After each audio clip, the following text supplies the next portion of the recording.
సాధు సుందర్ సింగ్ గారు క్రీస్తును దూషించిన వారు. ఈరోజు దేవుని బిడ్డలం, మరి మా అన్నయ్య గారు మేము కూడా ఇక్కడికి వచ్చామంటే మా నాన్నగారు మా గృహంలో మా కుటుంబంలో మొట్టమొదట ప్రభువుని నమ్ముకున్న వారు మా నాన్నగారు ప్రభువుని నమ్ముకున్నారు. మా నాన్నగారు స్వగ్రామం నూజివీడు దగ్గర మరి దెగవల్లి గ్రామం. మా నాన్నగారు చిన్నప్పటి నుంచి పూజలు చేసిన ఆయన వెలందొల్ల కుటుంబంలో పుట్టడం జరిగింది. అయితే మరి అలాంటి కుటుంబంలో పుట్టారు. మా నాన్నగారు చిన్నప్పటి నుంచి బ్రాహ్మణ కుటుంబంలోనే వాళ్ళ విధానంలోనే పెరిగారు.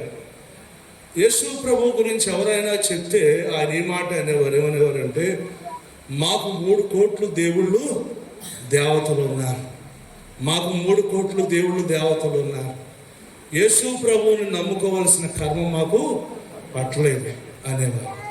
యేసు ప్రభుని చాలా వ్యతిరేకించారు. చదువుకుంటున్న దినాల్లో మరి అతని తోటి ఆ ఫ్రెండ్ ఆయన జగన్మోహన్ అని ఆయన ఒక కరపత్రాన్ని తీసుకొచ్చి ఆ నాన్నగారికి ఇవ్వడం జరిగింది. అతని ఫ్రెండ్ ఇచ్చాడు, యేసు ప్రభు పత్రిక.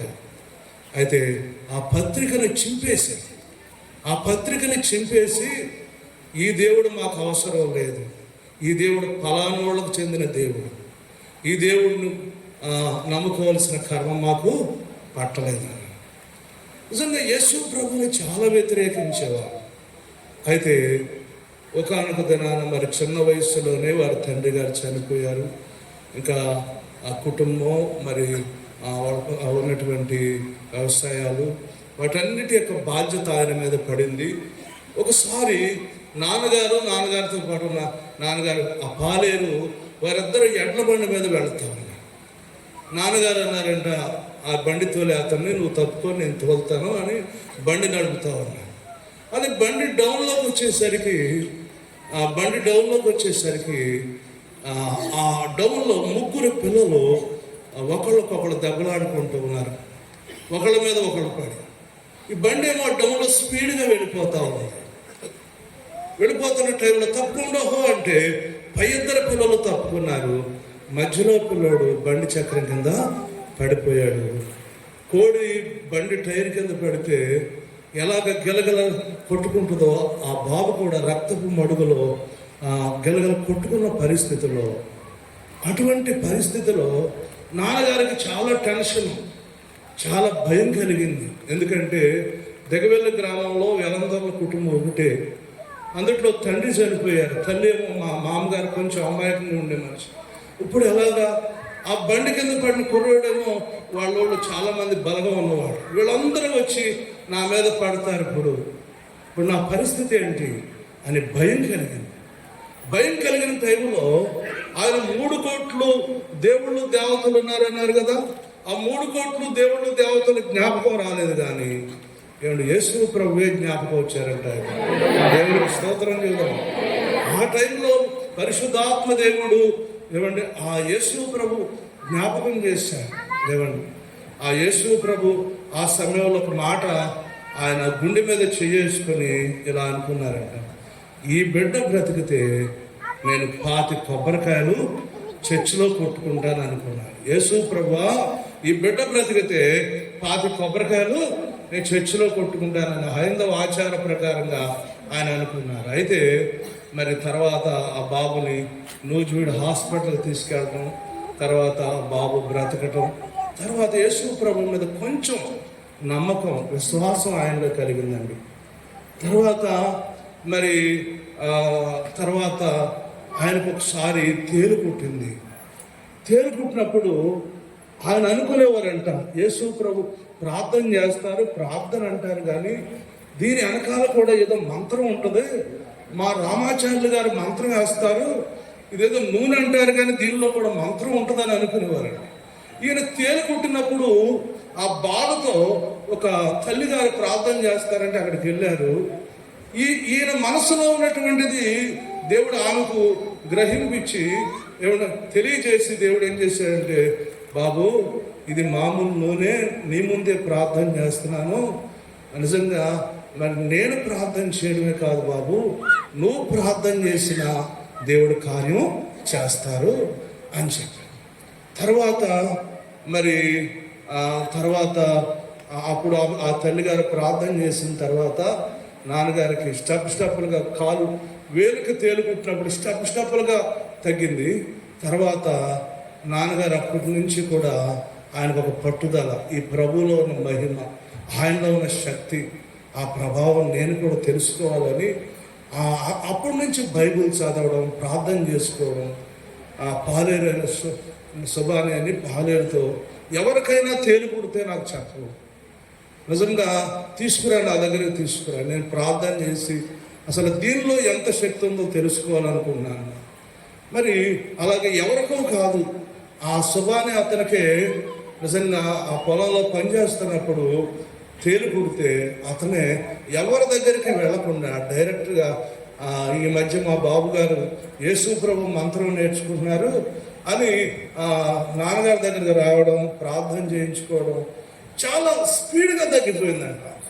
ఆ తల్లిగారు ప్రార్థన చేసిన దానికంటే నాన్నగారు ప్రార్థన చేసి చాలా స్పీడ్గా తగ్గింది. తర్వాత ఆయన ద్వారా పాలివ్వని గేదెలు పాలివ్వడం, ఆయన ద్వారా చాలా కార్యాలు జరిగినాయి.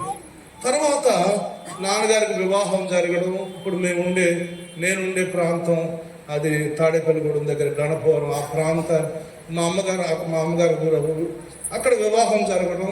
తర్వాత మరి అక్కడ దిగవెల్లో మరి ఎవరు లేరని చెప్పి, నీకు ఇంకెవరు లేరు కదా అని మా తాతయ్య గారు వాళ్ళు మరి గణపవరం దగ్గర బోనుపల్లికి తీసుకురావడం జరిగింది. ఇక్కడికి వచ్చిన తర్వాత మా బోనుపల్లి ప్రాంతంలో ఆ దినాల్లో ఇంచుమించు 1972 ఆ ప్రాంతంలో మరి మా బోనుపల్లిలో ఎక్కువ వెలందరులు ఎక్కువగా ఉండేవారు. నిజంగా మా నాన్నగారు బోనుపల్లి వచ్చిన తర్వాత ఆ బంధువులకి జడిసి నిజంగా మరి ఆ బైబిల్నేమో పెట్టిలో పెట్టేశారు. లోపల యేసు ప్రభు అంటే అభిమానం ఉంది, కానీ ఆ బైబిల్ని పెట్టిలో పెట్టేశారు. నిజంగా బైబిల్ చదవడం తగ్గించేశారు, ప్రార్థన చేసుకోవడం తగ్గించేశారు. నిజంగా ఒకవేళ చర్చి వేరే చోట ఉండేది క్రిస్టియన్ పేటలో, అక్కడికి వెళ్తే ఏమనుకుంటారని సిగ్గుపడారు. అయితే ఏం జరిగిందంటే తర్వాత ఆయనకి మనశ్శాంతి లేకుండా ఉండటం. ఏమండి, మనశ్శాంతి లేకుండా బైబిల్లో రాయబడుతూ ఉంది ఏమిటంటే, ద్రాక్షావల్లిని నేనే, తీగలు మీరు, ఏమంటే నాకు వేరుగా ఉండి మీరేమీ చేయలేరు. ఏమండి, జీవాధిపతి అయిన ప్రభువుని ఎప్పుడైతే విడిచిపెట్టారో ఆయనలో శాంతి సమాధానాన్ని ఆయన కోల్పోయారు. తర్వాత అప్పుడు వినండి, తర్వాత ఏం జరిగింది అని అంటే, మరి ఆయనకు మనశ్శాంతి లేని పరిస్థితిలో ఒక రాత్రి ఒక దర్శనం వచ్చింది.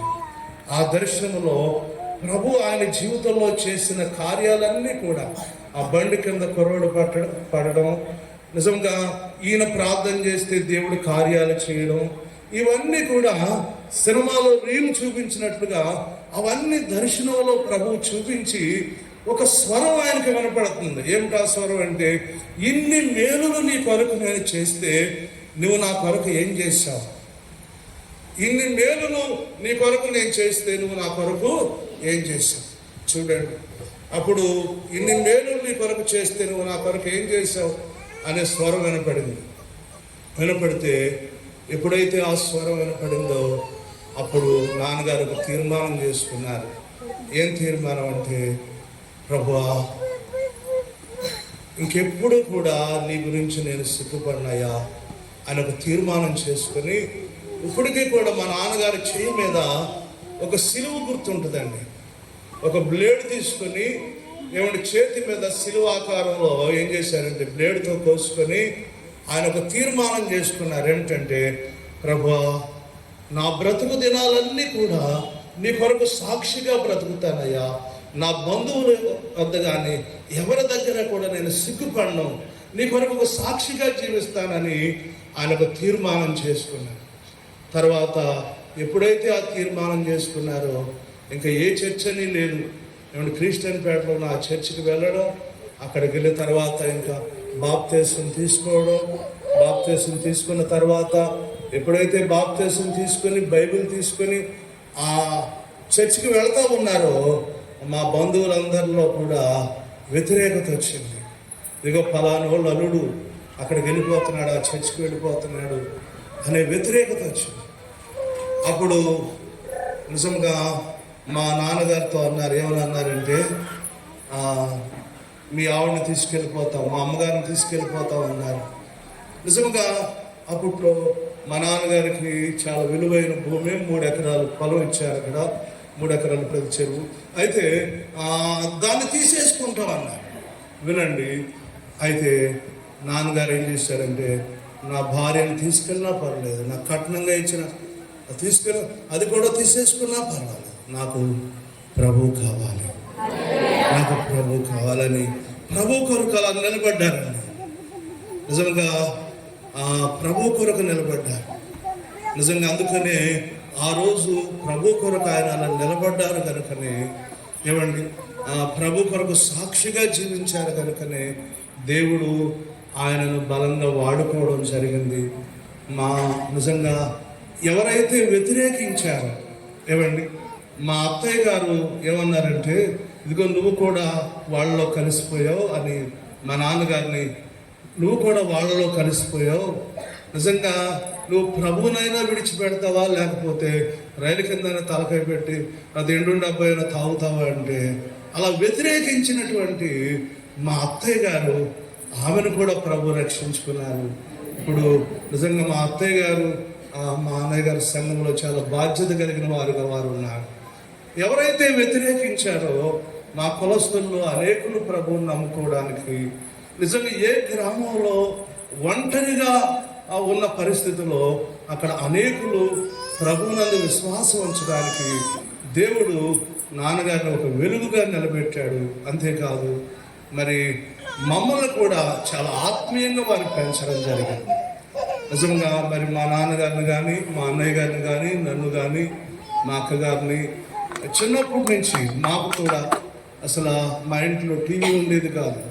నిజంగా సినిమా హాళ్ళు మా గ్రామంలో, మా ప్రాంతంలో 5-6 సినిమా హాళ్ళు ఉన్నాయి. ఎప్పుడూ కూడా సినిమా హాల్లో అడుగు పెట్టడం ఎప్పుడూ లేదు.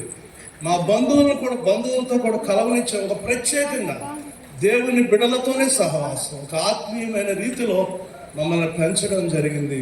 అందుకనే ఈరోజు దేవుని పరిచయం చేయడానికి, ఆయా ప్రాంతాల్లో దేవుని సేవ చేయడానికి దేవుడు వాడుకుంటూ ఉన్నాడు. నిజంగా మరి దేవుడు అంతేకాకుండా మరి 7 ప్రాంతాల్లో చర్చెస్ కట్టబడి, ఇంకా కొన్ని ప్రాంతాల్లో దేవుని పరిచయం జరుగుతూ ఉంది. మరి దీని అంతటికీ దేవుని కృప, దేవుని సహాయం, దేవుని ఏర్పాటు కనుక ఈ విషయాలు బట్టి మనందరం కూడా ఇంకా ఆత్మీయంగా దేవుళ్ళు బలపడి మీరందరూ దేవుళ్ళు ఎదగాలని, మీ పట్ల కూడా దేవుడు గొప్ప గొప్ప కార్యాలు ఆయన చేసే దేవుడని ఈ విషయాలు మీకు తెలియజేస్తున్న మాటలు ముగిస్తూ ఉన్నాను. చిన్న ప్రార్థన చేసుకున్నాను. పరిశుద్ధుడా యేసయ్యా, మీ నామానికి వందనాలు, స్తోత్రాలు ప్రభువా. అయ్యా, గొప్ప దేవుడు నాయన, మంచి దేవుడు ప్రభువా. మీరు మాకు ఇచ్చిన ఈ మంచి సమయాన్ని బట్టి మీకు వందనాలు, స్తోత్రాలు. మీ దాసుని పట్ల అయ్యా, మీ దాసుని మీరు ఏర్పాటు చేసుకుని వారి ద్వారా అయ్యా మేము దేవుని పరిచర్యలోకి వచ్చి దేవుని పనిలో బలంగా వాడబడడానికి, దేవుని పరిచర్య అయ్యా ఉన్నతంగా చేయడానికి మీరు కృప చూపించారు. నిజమే, మేము మిమ్మల్ని ప్రేమించడం కాదయ్యా, మీరే మమ్మల్ని ప్రేమించారు ప్రభా. మా కొరకు మీ కుమారుని పంపించారయ్యా. అయ్యా, మీ కుమారుడు ద్వారా మా పాపములకు ప్రాయశ్చిత్తము, మా పాపము నుండి, శాపము నుండి, రోగము నుండి విడుదలిచ్చి మాకు నిత్య జీవాన్ని ప్రసాదించడానికి మీ కుమారుని మా కొరకు బహుమానంగా పంపిన విధానాన్ని బట్టి మీకు కృతజ్ఞతాస్తుతులు చెల్లించుకుంటూ యేసు నామములో అడిగి వేడుకుంటున్నాము తండ్రి, ఆమేన్. దేవునికి స్తోత్రం, హల్లెలూయా. నిజంగా అద్భుతమైన సాక్ష్యం. మనము దేవుణ్ణి ప్రేమించలేదు కానీ దేవుడే మనల్ని ప్రేమించాడు. మరి జోసెఫ్ రాజు గారు నా ప్రాంతాల్లో దేవుడు బలంగా వాడుకుంటున్నాడు. చాలా పెద్ద పెద్ద చర్చెస్ అండి. నేను వెళ్ళాను చౌదపల్లి, మరి అమ్మారావుపేటలో బ్రదర్ చేస్తారు, మన గుబ్బిల్లో అందరూ చర్చ్ అంతకన్నా పెద్ద పెద్ద చర్చెస్ చాలామంది ప్రభుని ఎరిగారు. దేవుడు బలంగా ఆ ప్రాంతాల్లో వాడుకుంటున్నాడు. నిజంగా ఆ దైవజనులను బట్టి మనం ఎంతైనా దేవుణ్ణి స్తుతించాలి. హల్లెలూయా, హల్లెలూయా. యేసు ప్రభు ఎంత గొప్ప దేవుడో మనందరికీ అర్థమైంది సాక్ష్యం ద్వారా. అందరూ లేచి నిలబడదాం. లేచి నిలబడి ఒక్క 10 నిమిషాలు స్తుతిద్దాం, ఆరాధన చేద్దాం. అందరు లేచి నిలబడి మన దేవుడు ఎంత గొప్ప దేవుడో సాక్ష్యం ద్వారా మనం విన్నాము. ఆయన గొప్ప దేవుడు, మనందరి కోసం ప్రాణం పెట్టి రక్తం కార్చి చనిపోయి సమాధి చేయబడి తిరిగి లేచిన దేవుడు ఆయన ఒక్కడే దేవుడు. హల్లెలూయా.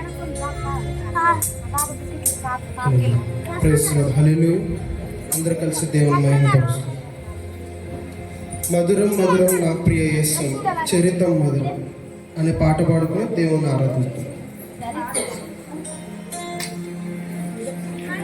మధురం మధురం నా ప్రియ యేసుని చరితం మధురం శాశ్వతం శాశ్వతం నా ప్రభు కృపయే నిరంతరం.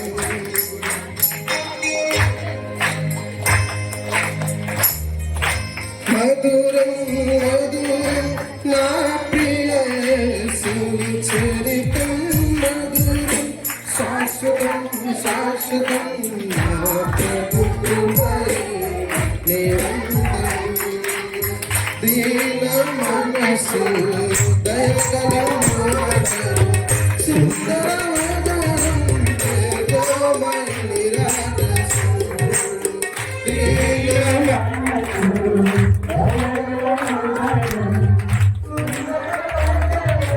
తేజోమయ విరాజతం మధురం మధురం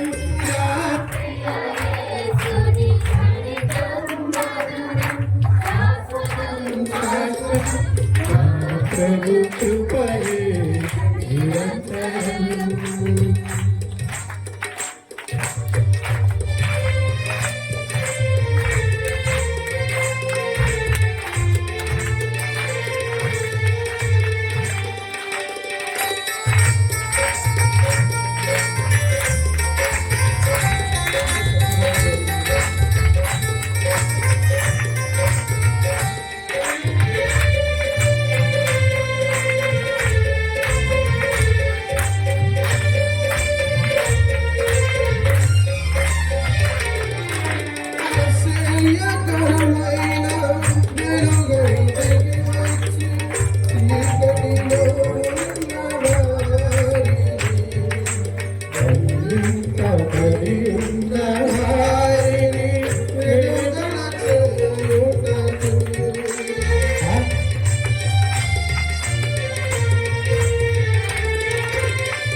పరిపూర్ణమైన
ప్రార్థన చేసుకుందాము. అందరూ కట్లు మూసుకోండి. దయగల మా తండ్రి, నమ్మదగిన మా యేసు ప్రభువా, మీకు వందనాలు, స్తుతులు, స్తోత్రాలు చెల్లిస్తున్నాము రాజా. సర్వాధికారి, సర్వ సృష్టికర్త, జీవం వెలిగిన దేవా, జీవాధిపతి, నీకు వందనాలు తండ్రి.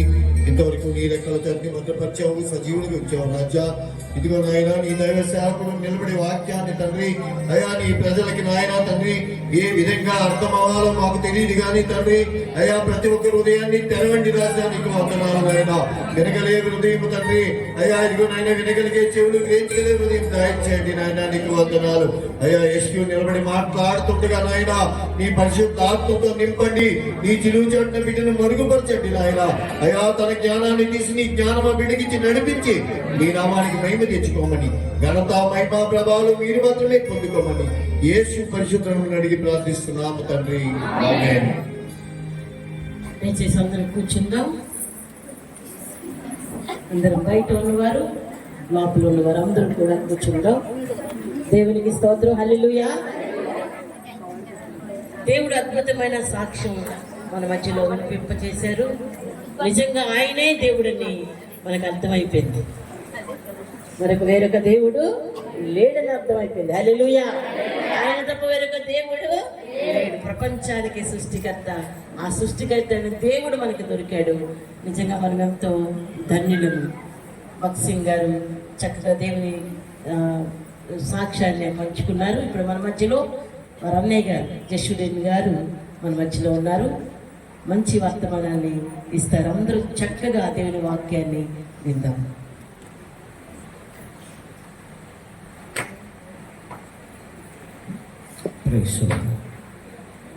పరిశుద్ధ గ్రంథమైన బైబిల్ గ్రంథంలో నుంచి దేవుని వాక్యాన్ని ధ్యానం చేసుకుందాము. 122వ కీర్తన మొదటి చరణం. కీర్తనల గ్రంథము 122వ కీర్తన మొదటి చరణం. యెహోవా మందిరమునకు వెళ్ళుదుమని జనులు నాతో అడిగినప్పుడు నేను సంతోషించి తిని చాలు. అందరూ తలలో ఉంచండి, ప్రార్థన చేసుకుందాం. గనుడైన దేవుడు తన విలువైన శ్రేష్టమైన మాటలతో మనందరితో మాట్లాడినట్లు ఒకసారి యేసయ్యను అడుగుదాం. తండ్రి, నువ్వు నాతో మాట్లాడయ్యా అని అడగండి. ప్రతి ఒక్కరూ అడగండి. బయట ఉన్నవారు, ఇక్కడ ఉన్నవారు ఎవరు సిల్లిగా ఉండద్దు. దేవా, నాతో మాట్లాడడానికి ఆయన ఎప్పుడూ ఇష్టపడతాడు. వినే మనస్సు మనకు ఉండాలి. వినే మనస్సు మీకుంటే ఈరోజు మీ జీవితంలో గొప్ప కార్యం చేసి పంపించాలని ఆశపడుతున్నాడు. ప్రార్థన చేసుకుందాం.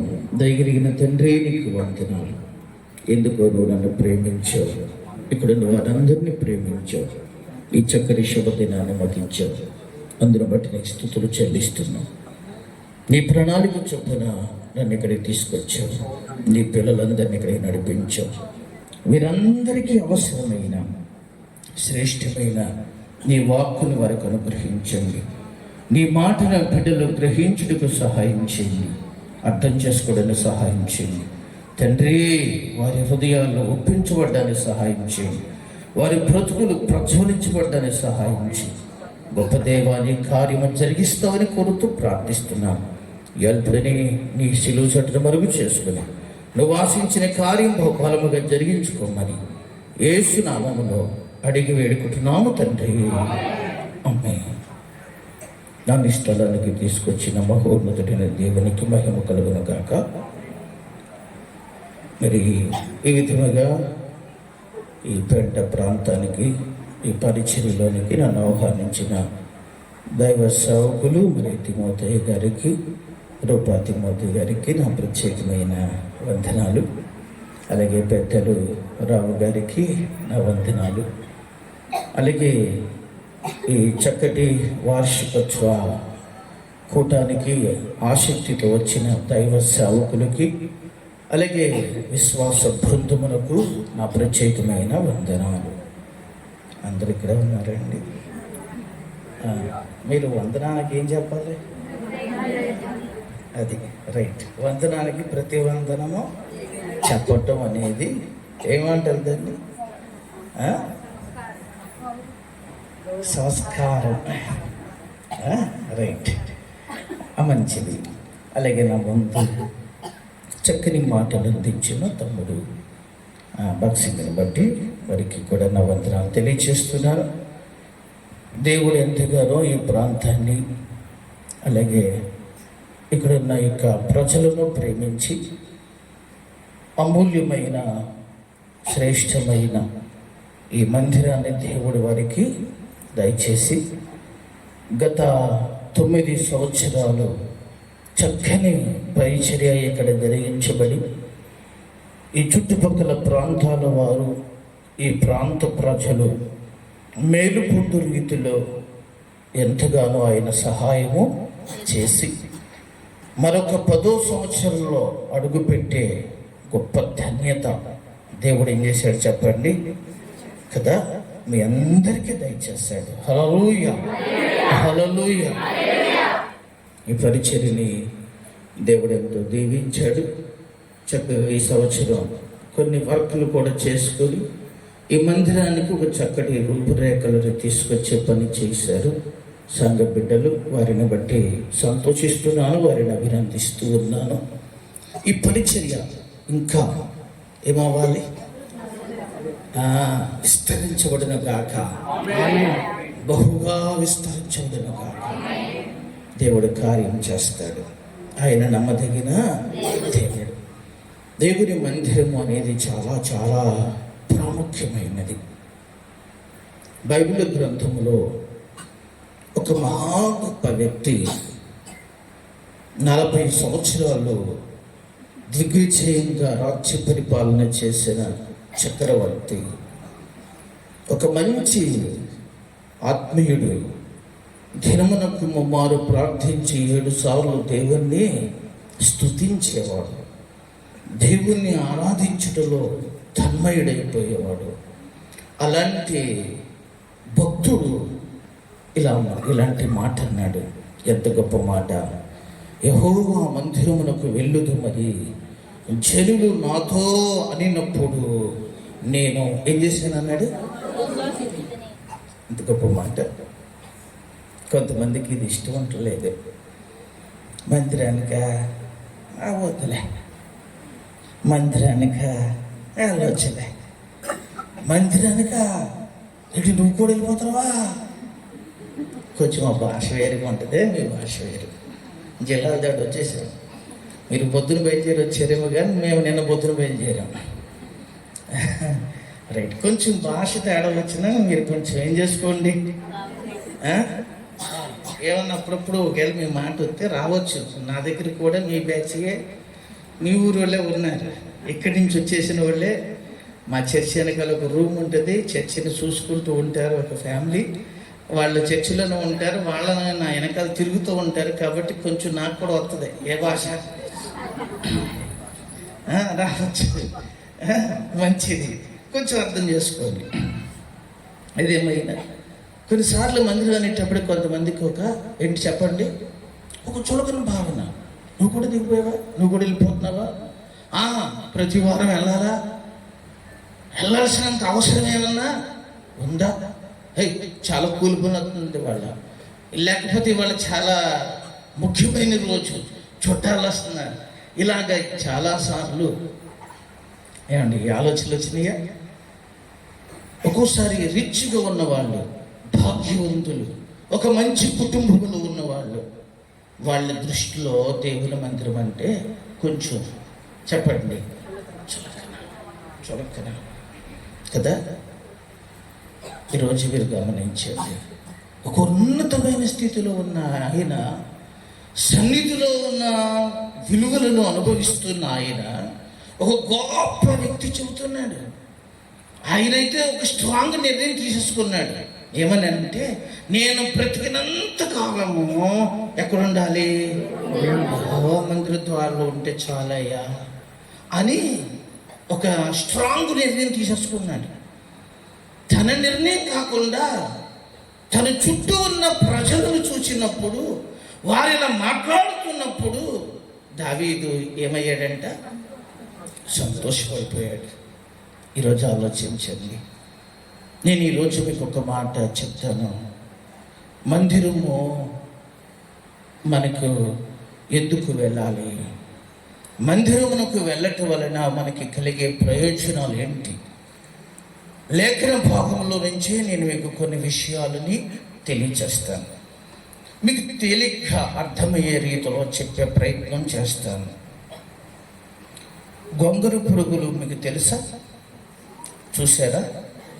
చూడలేదన్న వాళ్ళు చెయ్యొద్దండి. గొంగళి పురుగుని చూడలేదన్న వాళ్ళు చేయొద్దండి. ఆల్రెడీ అందరూ చూశారు కదా. దాని జుట్టు చాలా తెల్లగా ఉంటుంది. నిజమేనా? కాదు అంటే చెప్పండి, కొంచెం మాట్లాడదాం. మనమంతా ఒకటే. యేసు రక్తం అందరినీ కడిగేసింది. మనమంతా ఒకే కుటుంబీకులు. హల్లెలూయా. మీరేం భయపడద్దు.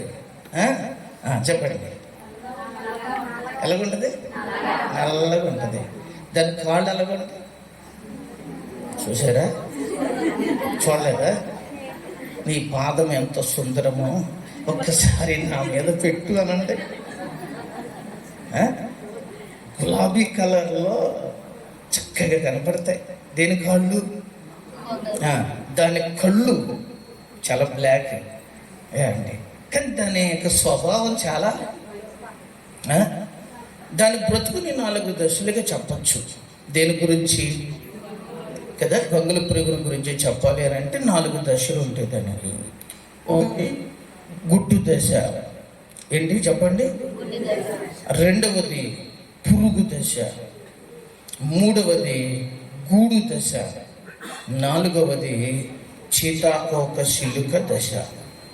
దేంట్లో? గొంగళి పురుగుకి 4 దశలు ఉన్నాయి. మొదటిది గుడ్డి దశ, రెండవది పురుగు దశ, మూడవది గూడు దశ. దీన్నే ప్యూబా అంటారు కూడా, ప్యూబా దశ అంటారు. జాగ్రత్తగా గమనించండి. 4వది వచ్చేటప్పటికి ఏ దశ? చీతాకోక చిలుక. మానవునికి కూడా 4 దశలు ఉంటాయి. మనిషికి కూడా ఎన్ని దశలు ఉంటాయి? ఎన్ని చెప్పండి? మొదటిది బాల్య దశ, రెండవది యవన దశ, మూడవది నడి వయస్సు, 4వది వృద్ధాప్యం. కదా? ఎన్ని దశలు ఉన్నాయి? పురుగుకి ఎన్ని ఉన్నాయి? మనకెన్ని ఉన్నాయి? అందుకే బైబిల్లో ఏమన్నా రాయబడింది అని అంటే పురుగు వంటి యాకోబు అన్నాడు. ఎవరంట? యాకోబుని ఏమన్నాడో తెలుసా? పురుగు వంటి యాకోబు. దేవుడు మనిషిని పురుగుతోనే ఏం చేశాడు చెప్పండి? పోల్చాడు. ఒక మాట చూపిస్తాను. ఇదేంటి ఎక్కడి నుంచో వచ్చాడు ఈయన పురుగు అంటున్నాడు మనల్ని? మేమేం తెల్లగా ఉన్నాం, ఎర్రగా ఉన్నాం, మేము సూపరు, మేము పెద్ద రిచ్ అనుకుంటారు కదా. అందుకే ఒక వచనాన్ని చూపిస్తాను మీకు. హబక్కూకు గ్రంథం, హబక్కూకు గ్రంథం 1వ అధ్యాయం 14వ వచనాన్ని చదువుదాం. ఏలిక లేని చేపలతోను పాప పురుగులతోను నీవు నరులను సమానముగా చేసేదివి. చాలు. అక్కడ ఏమని రాయబడింది చెప్పండి? చేపలతోను, తర్వాత ఏలిక లేని, ఏంటంటే అట్లకి ఏమి లేదు, ఏలిక లేదు. ఏలిక లేని చేపలతోను ప్రాకు పురుగులతోను ఏం చేశావు? పోల్చావు అన్నాడు. అర్థం మీకు ఇక్కడ? అంటే అక్కడ ఎందుకు ఈ మాట మాట్లాడాడు ఏలిక లేదు అని అంటానికంటే, ఒకప్పుడు ఏదైనా తోటలో ఉన్నప్పుడు మానవుడికి దేవుడే ఏమై ఉన్నాడు? యజమానుడుగా ఉన్నాడు.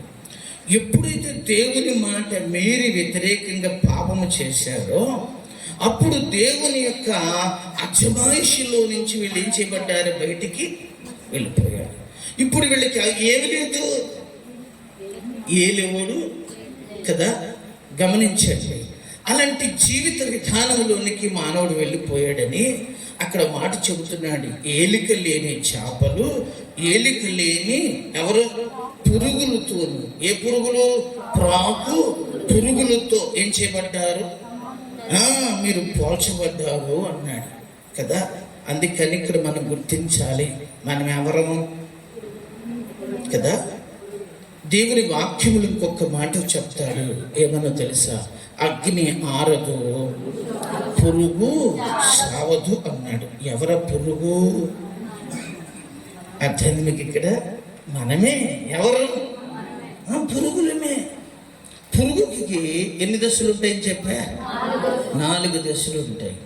అందులో 3వ దశ చాలా ముఖ్యమైన దశ. దాని గురించి నేను ఈరోజు మీతో పంచుకుంటా. ఏ దశ అని చెప్పాను? గూడు దశ. ఏ దశ? ప్యూపా దశ.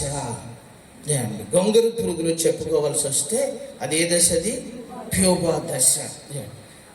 దాని నోటమ్మట ఒక ద్రవకం వచ్చిన తర్వాత ఆ ద్రవకం అంతటితో ఒక మూలన ఏం చేస్తుంది?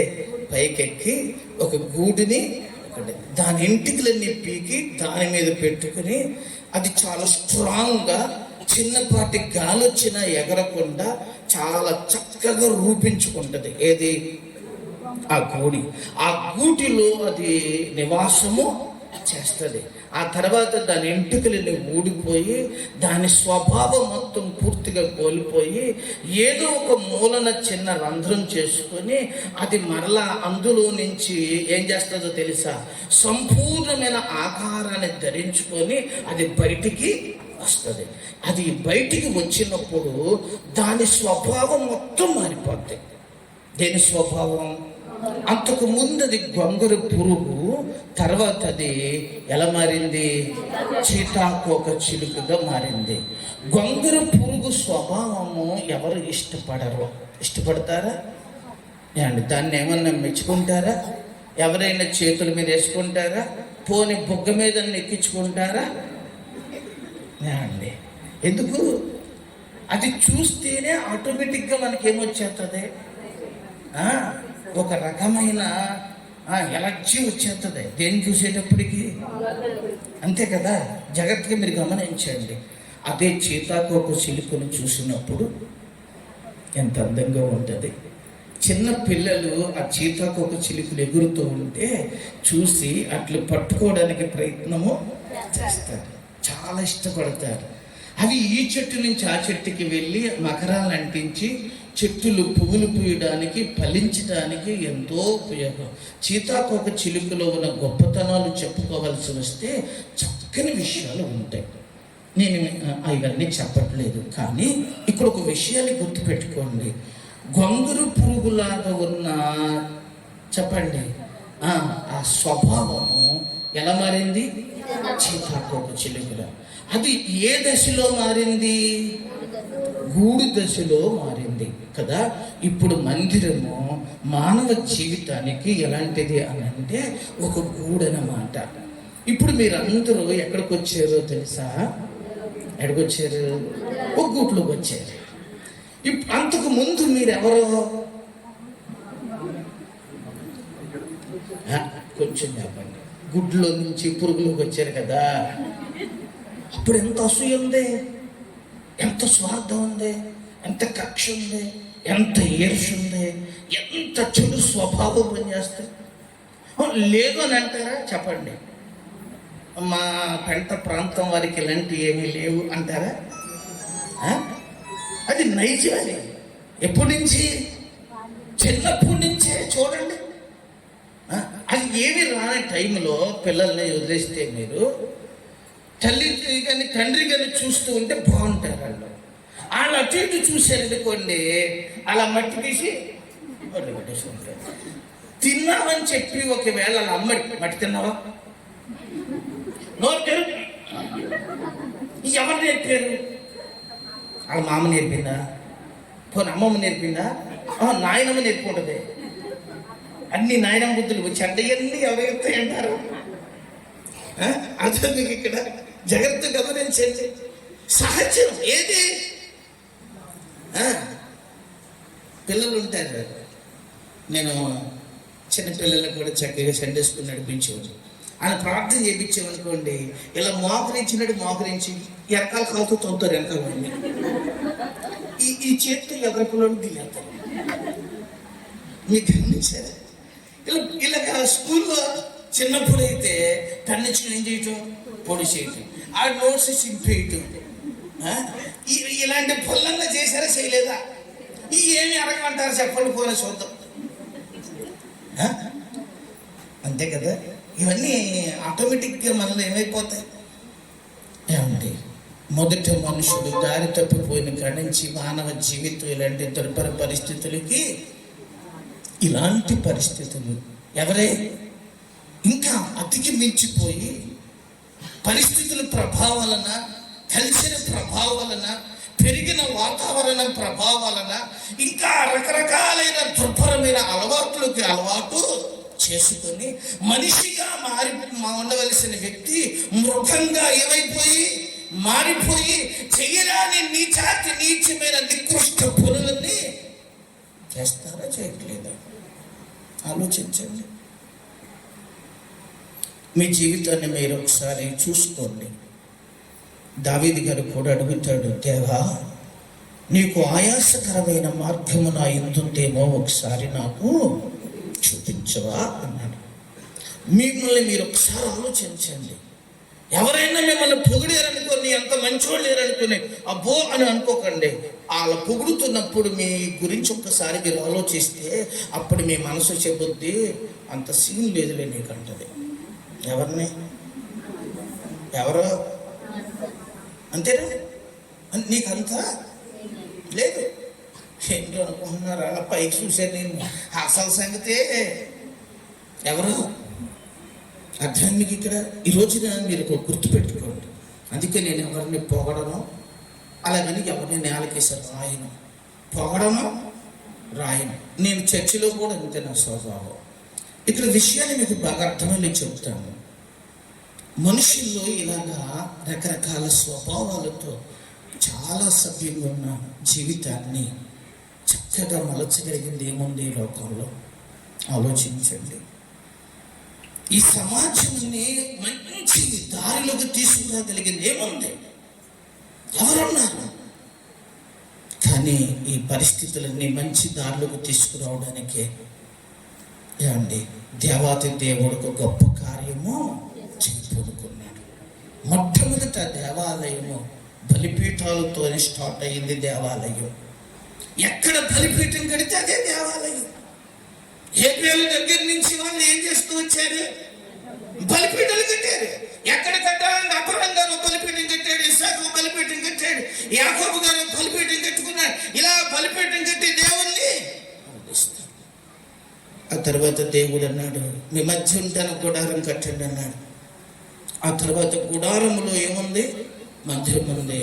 ఆ గుడారంలో ఉన్న మందిరం కాస్త మళ్ళా విశాలపరచబడి దావీదు కాలంలో మందిరం కట్టాలనే తాపత్రయంతో పరుగులు తీస్తే దేవుడు, నీ వద్దు, నీ కుమారుడైన సొలొమోను చేత నేనేం చేసుకుంటాను అని సొలొమోను చేత ఒక చక్కటి కట్టడముతో కూడిన మందిరం ఏం చేయబడింది? కట్టబడింది. చాలా సుందరముగా బంగారపు రేకుతో పొదిగించబడి ప్రజ్ఞ కలిగిన వ్యక్తుల చేత చాలా నైపుణ్యంగా ఏం చేయబడింది? మందిరము కట్టబడింది. ఆ తర్వాత మందిరం కూడా కాల్చబడింది. ఆ తర్వాత మరలా తిరిగి మందిరం ఏం చేయబడింది? పునర్నిర్మించబడింది. కొత్త నిబంధన గ్రంథంలోకి కొరింథీయులకు రాసిన పత్రికలోకి వచ్చేటప్పటికి అంటాడు, మీరే నాకు మందిరములు అన్నాడు. మొదట బలిపీఠముల దగ్గర ప్రారంభమైన మందిరము ఇప్పుడు నిన్ను నన్ను దేవుడు ఒక మందిరముగా చూడడానికి ఇష్టపడుతున్నాడు. హల్లెలూయా. ఈరోజు మీరు ఆలోచించే, ఇంత గొప్ప ప్రేమ కలిగిన దేవుడు మన జీవితాలు ఒక ప్రశస్తమైనవిగా మారాలి అనేది ఎవరి ఉద్దేశము? దేవుని ఉద్దేశం. ఒక రోజున సొలొమోను మందిరం కట్టేటప్పుడు ఎందుకు మందిరము నిర్మించాలనుకుంటున్నాడో తాను తన ఉద్దేశాన్ని అక్కడ బయలుపరుస్తాడు. ఆ మాటని మీకు చూపించే ప్రయత్నం చేస్తాను. చూడండి, దేవుని వాక్య భాగంలో దినవృత్తాంతముల గ్రంథము, 2వ దినవృత్తాంతముల గ్రంథము,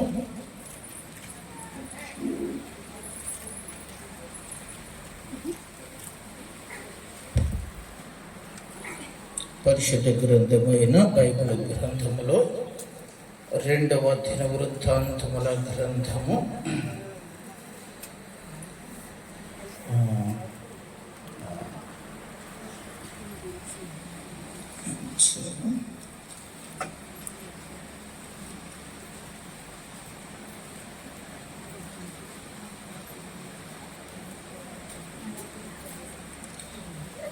6వ అధ్యాయము పరిశుద్ధ గ్రంథమైన బైబిల్ గ్రంథంలో దానికి ముందు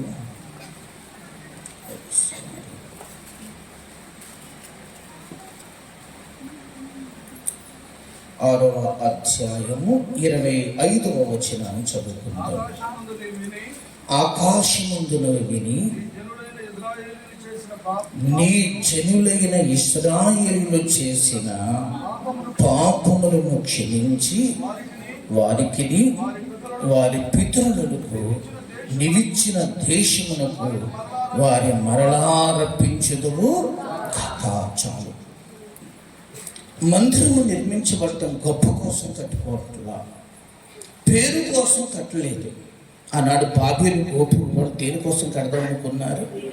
పేరు సంపాదించుకుందాము అని కట్టాలనుకున్నారు. సొలొమోను మందిరం నిర్మించేటప్పుడు ఆయన ఇలా మాట్లాడుతున్నాడు. ఆకాశమందు నీవు విని నీ జనులైన ఇశ్రాయేలులు చేసిన పాపములను క్షమించి, అంటే దేవునికి మనిషికి వచ్చిన గ్యాప్ని, ఆ వ్యతిరేకతను, ఆ పాపమును తీసివేయడానికి ఎక్కడికి రావాలి? మందిరానికి రావాలి. నీ మందిరములోనికి ప్రజలు వచ్చినప్పుడు ఆ ప్రజలు పాపముల నుంచి ఏం చేయబడాలి? ఏం చేయబడాలి? విమోచింపబడాలి. పాపము నుంచి మనుషులను విమోచించడానికే ప్రభు అయిన యేసు ప్రభు ఈ లోకానికి వచ్చి ఒక యజ్ఞ పశువుగా కలువరి శిలువలో ఆఖరి పొట్టు వరకు రక్తాన్ని వచ్చాడు. యేసు నామములో తప్ప ఏ నామములోనూ పాపికి క్షమాపణ లేదు. పేతురు యోహాను నొక్కి ఒక్కరానించి చెప్పాడు. శాస్త్రులు, ప్రధాన యాజకులు ఎంత గొప్ప మంది ఉంటే వాళ్ళందరి ముందు చెప్పాడు, ఈ నామములో తప్ప అన్నారు. హల్లెలూయా. పాపం వల్ల ఏమొస్తుంది అని మీరు అనుకోవచ్చు.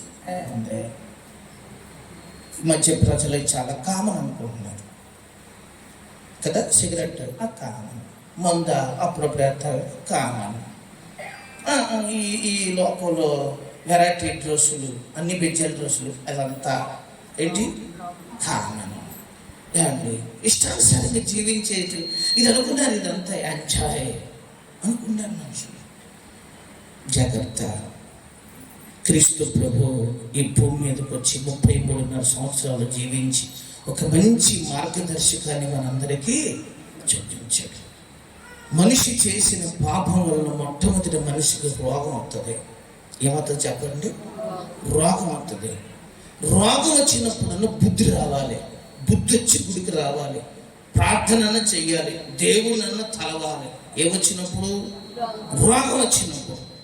రోగం వచ్చినప్పుడు కూడా ఇది బుద్ధి మారలేదు అనుకోండి, ఇంకప్పుడు కూడా కఠినంగా ఉంటే శాపం అవుతుంది. ఏమవుతుంది? శాపం అవుతుంది. శాపం అంటే ఏంటి అని అంటే, అమ్మకుంటుంది, నాన్నకుంటుంది, ఇంట్లో పిల్లలు కూడా దాన్ని ఏమంటారు? ఒకరు పడుతున్న శ్రమ, ఒకరు పడుతున్న భయంకరమైన పరిస్థితి, ఆ పరిస్థితిలో నుంచి విడిపించబడటం ఏమండి ఏమి దారి లేకుండా అందరూ పడుతూ ఉంటే శాపం అనుభవిస్తున్నారండి అంటారు. శాపం వచ్చినప్పుడన్నా ఎవరి దగ్గరికి రావాలి? శాపం వచ్చినా కూడా మారకపోతే పాపం వలన వచ్చు జీతము మరణం అదనమాట. అర్థానికి పాపం వలన ఏముందలే కామని అనుకుంటే కొంప మునిగిపోతాయి. అర్థానికి ఇక్కడ రోగం వస్తుంది, చెప్పండి, శాపం వస్తుంది, అందులో డిగ్రీ చేస్తే సావు వస్తుంది. అర్థమైంది మీకు ఇక్కడ? అందుకని మీరు గుర్తుపెట్టుకోండి, ఈ పాపముల నుంచి మనల్ని విడిపించడానికి ఎవరు వచ్చారు? వచ్చారు కదా. అందుకని మనం ఎవరి దగ్గరికి రావాలి? పాపులను రక్షించుటకు క్రీస్తు యేసు లోకమునకు వచ్చెను. దేవుని మందిరం ఎందుకు అనంటే మనుషులను పరిశుద్ధులను చేయడానికి, మనుషుల యొక్క జీవితాలని మాలిన్యమంతటిని తొలగించి పవిత్రపరచడానికే, వారి స్వభావాలు మార్చబడటం కొరకే, వారి నూతన పరచబడటం కొరకే, వారిలో ఉన్న దుఃఖము, వేదన, భయంకరమైన పరిస్థితులన్నీ తొలగిపోవడానికి. హల్లెలూయా. ఒక అతను ఇంట్లో నుంచి బయటకు వెళ్ళిపోయాడు. వెళ్ళిపోవలసిన పరిస్థితి వచ్చింది. చేయలేని పని చేశాడు. వాళ్ళ అమ్మ ప్రోత్సాహం చేసింది, చేశాడు. మళ్ళీ వాళ్ళ అమ్మే ఉంది, రే ఇక్కడ చచ్చిపోతారు, వెళ్ళిపోరా ఉంది. వెళ్ళిపోతున్నాడు. మూట కూడా పట్టుకున్నాడు, ఇచ్చింది వాళ్ళ అమ్మ. ఎప్పుడు తల్లి సింగించుకునే తిరిగాడు. వంట వార్పులు బాగానే నేర్చుకున్నాడు మనోడు. ఎవరో నేర్చుకున్నాడు, బాగానే ఉన్నాడు, హ్యాపీగా బ్రతికాడు. అండి వాళ్ళ అమ్మ ఉంది, ఇక్కడ ఉండి చచ్చిపోతావురా అంది. మూట ముద్ది పట్టుకుని బయలుదేరాడు. ఎవరో ఒక అరణ్యంలో పడుకుంటే వెళ్తున్నాడు, దారి తిన్ను లేదు అండి. అలాగా నడుచుకుంటూ పోయాడు. ఒక సాటికెళ్ళి చీకటి పడింది, చీకటి పడిపోయింది. ఏం చేయాలో అర్థం కావట్లేదు. కీసుమంటుంది, ప్రకృతి ఎంతో కీయమంటుంది. ఏం చేయాలి? ఎప్పుడు అమ్మ పక్కన ఉన్నవాడు ఏం నా బ్రతికలు అయిపోయింది. మేనమామ ఎలా ఉంటాడో ఎప్పుడు నేను ఒకసారి కూడా ఏం చేయలేదు, చూడలేదు. మా అమ్మ కూడా ఎప్పుడు నన్ను తీసుకెళ్ళి ఏం చేయలేదు, చూపించలేదు. ఇప్పుడు నాకు ఇలాంటి పరిస్థితి ఇటు అలాగే దారి తెలవదు. మేనమామ ఎలా ఉంటాడో తెలియదు, అక్కడ ఎలా ఉంటాడో తెలియదు. ఏం చెయ్యాలి? బెంగడిపోయింది. రాయి తెచ్చుకున్నాడు, తల కింద పెట్టుకున్నాడు, పడుకున్నాడు. ఈయన నా బతుకు చచ్చిపోవటం మెరుగు, ఇలాంటి బతికే కంటే. ఎందుకు ఇంకా ఏ ఘోర మృగం వచ్చేస్తుంది ఇవాళ. చల్లారేపాటికి ఏదో అరణ్యంలో నన్ను తినేస్తుంది, నేను చచ్చిపోతాను అనుకున్నా. చెప్పండి, దుఃఖములో, వేదనలో ఒక నిచ్చెన కనపడుతుంది. భూమి మీద నుంచి పైకి కనపడుతుంది. పైనుంచి ఒక స్వరం పడుతుంది.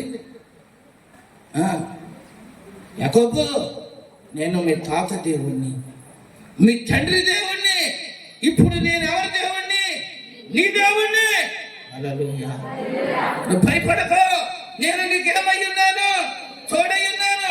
నీ వెళ్ళే మార్గంలో నేను నీకు తోడుగా వస్తాను, నేను ఒంటరిగా నేను వదలను అంటున్నాడండి. ఎవరు? దేవుని దూతలు ఎక్కటం దిగటం చూస్తున్నాడు. నిచ్చిన యేసు ప్రభు వారికి సాదృశ్యంగా కనిపిస్తుంది. యేసు ప్రభు వారు మానవుడికి, పరిశుద్ధ దేవునికి మధ్యవర్తి అయ్యాడు. ఆ పైన ఎక్కుతూ దిగుతున్న వారు దేవుని సేవకులు. సంఘములో ఉన్న వేదన, సంఘములో ఉన్న కష్టాలన్నీ పట్టుకుని ఎవరి దగ్గరికి? దేవుని దగ్గరికి వెళ్తాం. మళ్ళా దేవుడిచ్చిన సందేశం తెచ్చి ఎవరికి చెబుతాము? అర్థానికి ఇక్కడ ఎవరికి నొప్పి కలగాలని చెప్పము. దేవుడు మాకు ఏది చెబితే అదే. మీ కష్టాలన్నీ మాతో చెప్పుకుంటారు, అవన్నీ తీసుకెళ్ళి ఎవరికి చెబుతాము? ఈ దైవ సేవకులు అదే చేస్తాము. హల్లెలూయా. అర్థానికి ఇక్కడ జాగ్రత్తగా మీరు గమనించండి. ఆ రోజున యాకోబు పరిస్థితి ఎలా ఉంది చెప్పండి. చాలా భయంకరమైన సిచ్యువేషన్లో ఉన్నాడు, దుఃఖములో ఉన్నాడు, బాధలో ఉన్నాడు. కానీ దేవుని ప్రత్యక్షత దొరికింది. ఆ కింద ఒక మాట రాస్తాడు, ఏమన్నా తెలుసా? లేచి ఏమండి, ఈ స్థలము ఇది దేవుని మందిరము. ఏమన్నాడు చెప్పండి? ఇది దేవుని మందిరం. చదువుతారా దేవుని వాక్యములో? భయంకరము. ఇది దేవుని మందిరమే కానీ వేరొకటి. హల్లెలూయా. దుఃఖముతో వచ్చిన తనకి, వేదనతో ఉన్నప్పుడు, బ్రతుకు మీద ఆశలన్నీ చచ్చిపోయినప్పుడు, మరలా పునః యొక్క ఆలోచనలు, పునఃతలంపులను, పునర్జీవమును కలిగించింది ఏదో తెలుసా? చెప్పండి, దేవుని. హల్లెలూయా. ఆ స్థలమే దేవుని మందిరం. ఆ మందిరములోకి వెళ్ళినప్పుడు తన దోషములన్నీ క్షమించబడ్డాయి. తన దోషములన్నీ క్షమించబడిన తర్వాత తనకు ఒక నిశ్చయత కలిగింది, నెమ్మది కలిగింది, భవిష్యత్తుగా ఆలోచన దొరికే ఆధారాలు. హల్లెలూయా. మందిరానికి రాకముందు ఎంతో మంది బతుకులు అలాగే ఉంటాయి తెలుసా. 3 మంది లోపల ఉన్నారు. వార్తలు ఏంటున్నారు చూడండి. ఓ పిల్ల ఒక అపార్ట్మెంట్ నుంచి దూకేసింది హైదరాబాద్లో. యవనస్తురాలు, ఇంజనీరింగ్ చదివే పిల్ల. దూకేశాడు. ఒక లెటర్ రాసింది, ఈ జీవితం నాకు నచ్చలేదని. దానికి ఎవరు చచ్చిపోతారా చెప్పండి? 2 గ్రాములు ఎవరైనా అలా చచ్చిపోతారా? ఎందుకు చచ్చిపోయింది? అంతే. చిన్న సమస్యలు కూడా ఏం చేయలేకపోతున్నారు చెప్పండి? తట్టుకోలేరు. అదే మందిరంలోకి రా, అదే దేవుని మందిరంలోకి రా. దేవుని మందిరంలో దేవుని వాక్యం నీతో మాట్లాడుతున్నప్పుడు నీకు ఎన్ని కష్టాలు ఉన్నా, ఎన్ని బాధలున్నా అన్ని మరిచిపోయి ఆయన మందిరంలో నువ్వు ఆనందిస్తావు. చాలా సంతోషపడతావు. ఆ చర్చిలో ఒక అమ్మాయి ఉంది, చాలా అప్పులైపోయాడు, చాలా నలిగిపోతుంది. దేవుని వాక్యం చెప్పి ధైర్యపరిచాను. ఆమె వెళ్తుంది, నాకు ఇప్పుడు చాలా ధైర్యం వచ్చిందండి. అప్పులు ఇప్పుడు ఎవరు వచ్చినా ఎలా చెప్పాలో సమాధానం చెప్పుకుంటానండి. ఎవరిచ్చారు ధైర్యం? ఎగ్గొట్టను. నేను ఇవ్వాల్సిన టైంలో ఏం చేస్తాను, ఇస్తాను. అలాగే వాళ్ళందరి దగ్గరికి వెళ్ళి, ఇదిగోండి నేను అసలు ఇవ్వలేదు, అసలు ఇస్తాను, వడ్డీ నేనేం చేయలేను అని ఒక్కొక్కరికి తీసుకెళ్ళి ఇచ్చేస్తే వాళ్ళు ఏమన్నారో తెలుసా?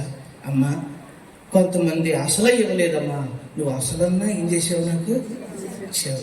దేవునికి స్తోత్రం అని వాళ్ళ కోసం ప్రార్థన చేసి వచ్చింది. వాళ్ళ మళ్ళీ ఏం చేశారో తెలుసా? ఇదిగో బట్టలు కొనుక్కో అనొకళ్ళు, కొంతమంది గాజులు వేయించుకున్న ఒకళ్ళు. ఎవరికి? హల్లెలూయా అండి. దేవుని మందిరంలోకి వస్తే ఆశలు శ్రీకరించబడతాయి. దోషము తొలగించబడినప్పుడు, భారం నీ మీద పోయినప్పుడు, పాప బంధకములు నీలో నుంచి తొలగించబడినప్పుడు, నువ్వు దేవుని మందిరంలో ఉంటే ఒక ప్రశాంతమైన పరిస్థితి నీ జీవితంలో ఒలివ మొక్కలు ఉంటుంది. హ్యాపీగా బ్రతకాలనుందా? మీరు దేవుని మందిరాన్ని వదలకండి. దేవుని మందిరం పట్టుకోండి. ఆయన మందిరంలో పనిచేయండి. ప్రభు మీ జీవితంలో ఒక ప్రశాంతమైన జీవితాన్ని మీరు ఏం చేయగలరు? అనుభవించగలరు. సెకండ్ మాటను గుర్తు చేస్తాను. 2వ దినవృత్తాంతాల గ్రంథాన్ని ముయ్యకండి. 6వ అధ్యాయంలో 27వ వచనం చదువుదాం. ఆకాశమందున్న నీవు ఆలకించి నీ సేవకులకు, నీ జనులకు, ఇశ్రాయేలీయులు క్షమించి వారు నడవవలసిన మంచి మార్గము వారికి బోధించి. చాలు. ఏమనుంది అక్కడ? అయ్యా, నా ప్రజలు నడవవలసిన మంచి మార్గము వారికి బోధించి. దేవుని మందిరము మంచి మార్గములు నడవడానికి మంచి ఉపదేశాలు బోధింపబడతాయి. ఇక్కడ ఏం చేయబడతాయి? ఇది ఒక మంచి ఆధ్యాత్మికమైన బడి. ఏం చెప్పండి? ఇది బడి. పిల్లలకు బడి ఉంది కదా, స్కూల్ ఎంతో ముఖ్యమో, ఇది పుట్టినది మొదలుకొని చచ్చే వరకు ప్రతి ఒక్కరిని ఆధ్యాత్మికంగా ఏం చేసేది? మంచి నడకలను అలవర్చేది బడి. ఏది అంటే ఇది. హల్లెలూయా. ఆ బడిలో ఇవి చెప్పరు. ఏంటి ఏం చెప్తారు? ఎలా చదవాలో చెబుతారు. తెలుగు, ఇంగ్లీషు, లెక్కలు, ఇంకా కావలసిన అన్ని రకాలు నేర్పిస్తారు. ఉన్నతమైన విద్యను అభ్యసించడానికి రకరకాల కోర్సులు నేర్పిస్తారు కదా.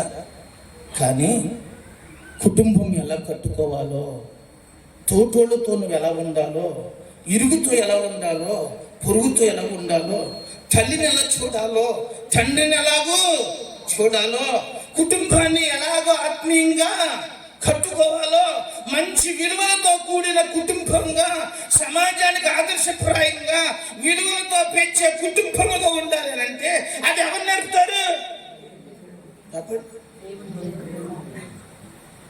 ఆ కుర్రోడికి అమెరికా సంబంధం అని చెప్పేసి ముచ్చట పడిపోయి ఎదురెళ్ళిపోయి అడ్డం వెళ్ళిపోయి పెళ్లి చేసేయాలని అడిగాడు. ఏ సంబంధం? అమెరికా కుర్రోడు, ఇంకేముంది మా పిల్లలు ఎక్కడికి వెళ్ళిపోతే అని పాప వీళ్ళ ఆనందానికి అంతు పంతు లేక ఎదురెళ్ళిపోయి ఏం చేసి అడ్డం కొట్టేసి మళ్ళీ చేసేసారండి పెళ్ళి అయిపోయిన తర్వాత ఆ పిల్ల అంటుంది, అన్నయ్య ఆడు తిట్టే బూతులు ఎన్ని కాదు, బండ బూతులు, పచ్చి బూతులు. అక్కడ ఎక్కడ? అమెరికాలో ఉన్నాడు, బండ బూతులు నేర్చుకుంటాడు, తిడతాడు అంటారా మీరు? మీరు ఏమంటారు చెప్ప? అంత చదువు చదివి లక్షలు సంపాదించుకుని కూడా అంటాడా? మనం అనుకోం కదా. ఒక రోజున వీళ్ళిద్దరి మధ్య గొడవ వచ్చి ఆ గొడవ కాస్త పెద్దల మధ్యకి వచ్చి పెద్దల దగ్గర నుంచి పాస్టర్ గారి దగ్గరికి వస్తే ఇవరే బాబా ఏంట్రా ఈ బూతులు గొడవ ఏంట్రా, నీకు ఎక్కడ నేర్చుకున్నావురా అన్నా. నేను గూగుల్లోనూ ఏంటి యూట్యూబ్లో నేర్చుకున్నాను అన్నాడు. ఇది కొబ్బరి ముంచేసింది చూసారా? అది అండి బయట సంస్కారం చదువు ఎంతున్నా దైవికమైన చదువు లేకపోతే వాళ్ళ జీవితాలు అలా దుర్భరంగానే ఉంటాయి. ఈ మందిరం ఎందుకు అనుకున్నారు? ఉస్పత్ కాదు, ఇది ఒక మంచి బడి. పిల్లల మొదలుకొని ప్రతి ఒక్కరిని సక్రమైన దారిలో నడిపించగలిగిన గొప్ప బడి ఇది. హల్లెలూయా. ఈ బడిలో ఉండండి. ఈ బడిలో ఉంటే ఒక్క సంసారం పోతే నన్ను అడగండి, చెబుతాను. అండి మా పరిచయం నేను ఎరుగుతున్నాను. ఈ బడిలో ఉంటే అండి వాళ్ళ నిరుత్సాహం ఉండదు, కుంగుదల ఉండదు, వాళ్ళ జీవితం మీద ఆశలు సిగిరిస్తాయి, అద్భుతంగా వారు ఫలిస్తారండి. మీ జీవితంలో మీరు నేర్చుకోనండి, ఇది చాలా ముఖ్యమైనది. మీ పిల్లలను కూడా తీసుకురండి. రే నీకు ఆ బడి కదరా, ఈ బడి కూడా కావాలరా అని ఏం చేయండి? మీరేం చేస్తారు?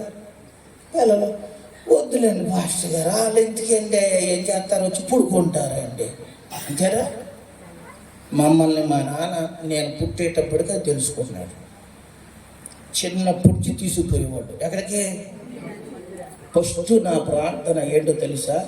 అమ్మని కాపాడు, నాన్న కాపాడు, పాస్టర్ గారిని కాపాడు, ఇలాగ ఎంతమంది పేర్లు ఉన్నాయో చుట్టాల పేర్లు వీళ్ళందరి పేర్లు పెట్టి ఏం చేసేట్టుగా ప్రతి దానికి వెనకాల తగిలిచ్చేస్తాను. ఏంటది? కాపాడు, తగిలిచ్చేస్తామే. ఈ ప్రార్థన నాకు నేర్పిన ప్రార్థన. ఏది? ఎప్పుడు మోకరించి ప్రార్థన, కుటుంబ ప్రార్థన అన్న పొద్దున్నే వరుస రౌండ్ వేసేస్తాను. మళ్ళీ ఎప్పుడంటే అప్పుడు వేసేదే. ఆదివారం కూడా తీసుకుపోయేవాళ్ళు. ఆదివారం తీసుకుపోతే అప్పుడు ఆరాధనలో నిలబడి ఆరాధన కాకుండా ఒకళ్ళు ఏం చేసేవాళ్ళు? ఆరాధించేవాళ్ళు. ఒక్కొక్కళ్ళు ప్రార్థన చేస్తారు. ఈ చర్చిలో ఎంతమంది ఉంటే 20 మంది ప్రార్థన స్తుతించుతారన్నమాట. ఆయన ఈ వారం అంతా కాపాడినందుకు తండ్రి నీకు స్తోత్రం. ఒక్కొక్క భక్తులు ఇంకా ఆత్మీయులు ఉద్యోగం వచ్చేసిన వాళ్ళు శరణం పాడి మళ్ళీ ఏం చేసేవాళ్ళు వీళ్ళు. ఇది ఖచ్చితంగా గంట పట్టేది ఈ ఆరాధన అయిపోయింది. ఈ ఆరాధన అంతసేపు నేనేం చేయాలి? నా ప్రార్థన ఎంతసేపు 5 నిమిషాలు ఉంటుంది. అయిపోయేది. అయిపోతే బుర్ర మీద కొట్టి సెకండ్ రౌండ్ వేసేసేవాడిని. అయిపోయిందని తలకాయ పైకెత్తేవాడిని. మళ్ళీ బుర్ర మీద కొట్టి మళ్ళీ 3వ రౌండ్ వేసేసేవాడిని. ఇక 3వ రౌండ్ వేసాక ఉండేవాడిని, లేకపోతే బాగా గుర్తు. అర్థం ఇక్కడ అంటే నేను ఇక్కడ చెప్తున్నాను. అలాగూ దేవుని సన్నిధిలో సాగిన మమ్మల్ని అందరినీ దేవుడు గొప్ప పరిచర్య చేయడానికి మమ్మల్ని నిలబెట్టాడు.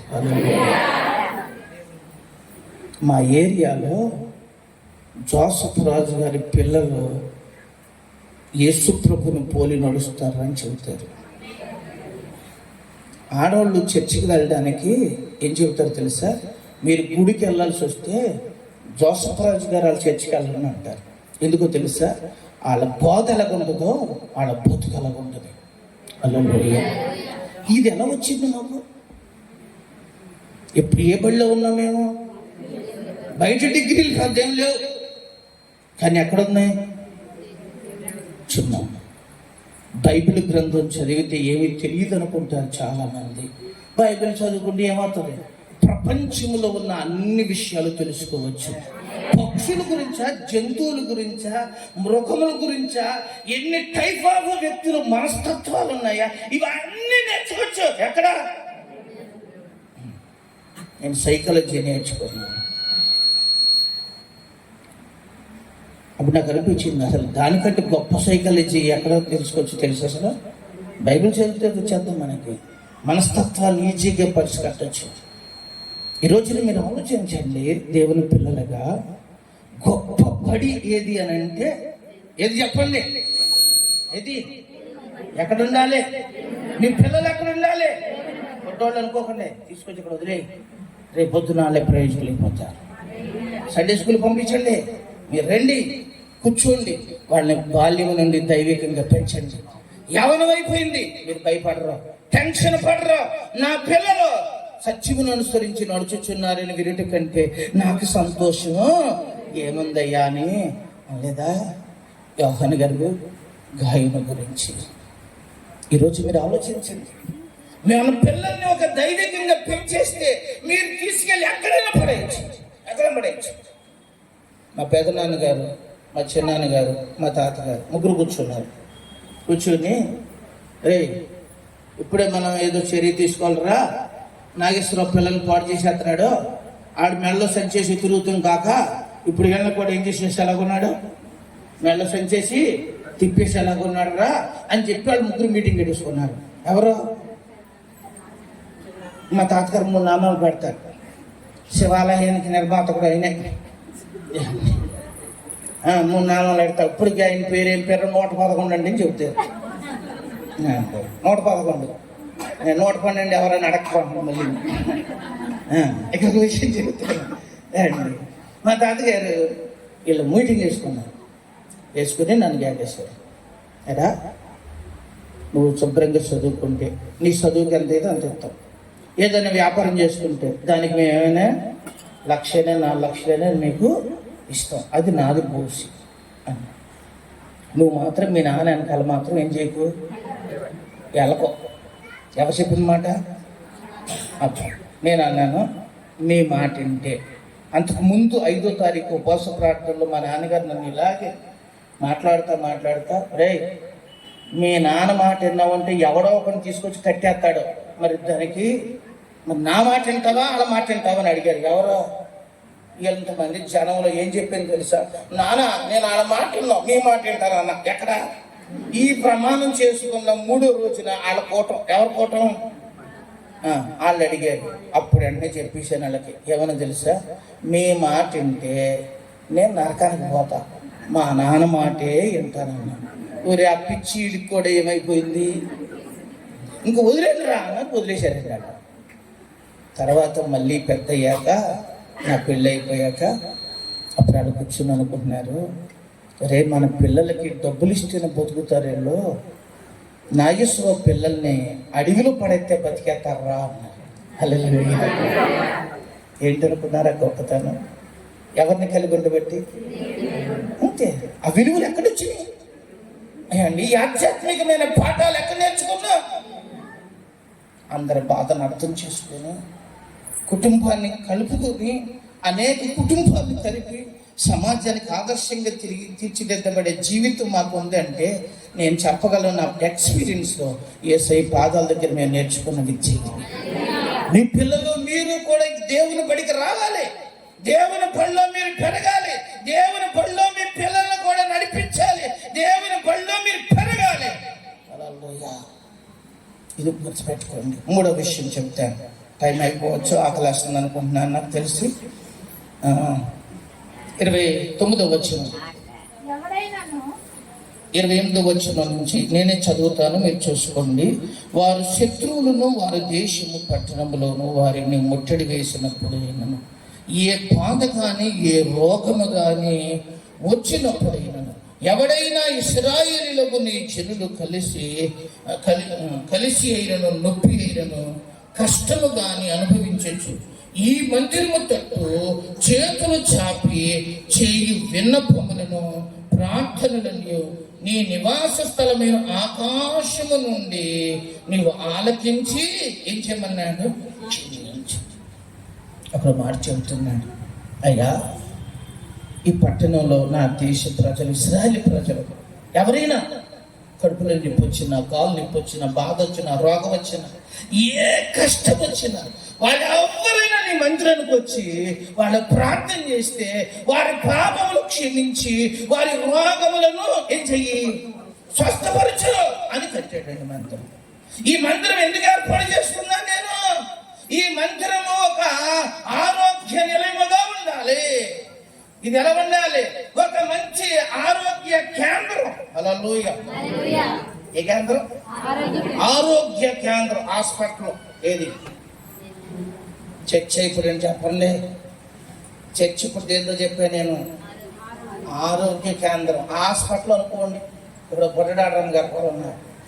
మీకు ఏదైనా వస్తే మాత్రలో ఏం చెప్తాను, నేను వేసుకుంటాను అదే మాత్రలో. ఎప్పుడన్నా ఏం చేస్తే బాగోకపోతే, ఎందుకంటే నాకు రాగాలు రావడానికి కారణం ఎవరో కాదు, మా విశ్వాసులేనండి. మీకోసమే వండిన ఫస్ట్గా తినేనండి.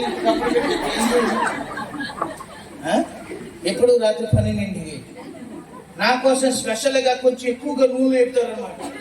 నా కోసం కొంచెం నూనె ఎక్కువ పోతారండి. అందుకే నాకు తెచ్చేది వాళ్ళే ఎవరో. అప్పుడు ఎందుకని చాలా సార్లు మానేస్తాను, లేకపోతే ఈ టేబుల్ పెట్టక్కర్లేదు, అయ్యారు బొచ్చ మీద పెట్టేది.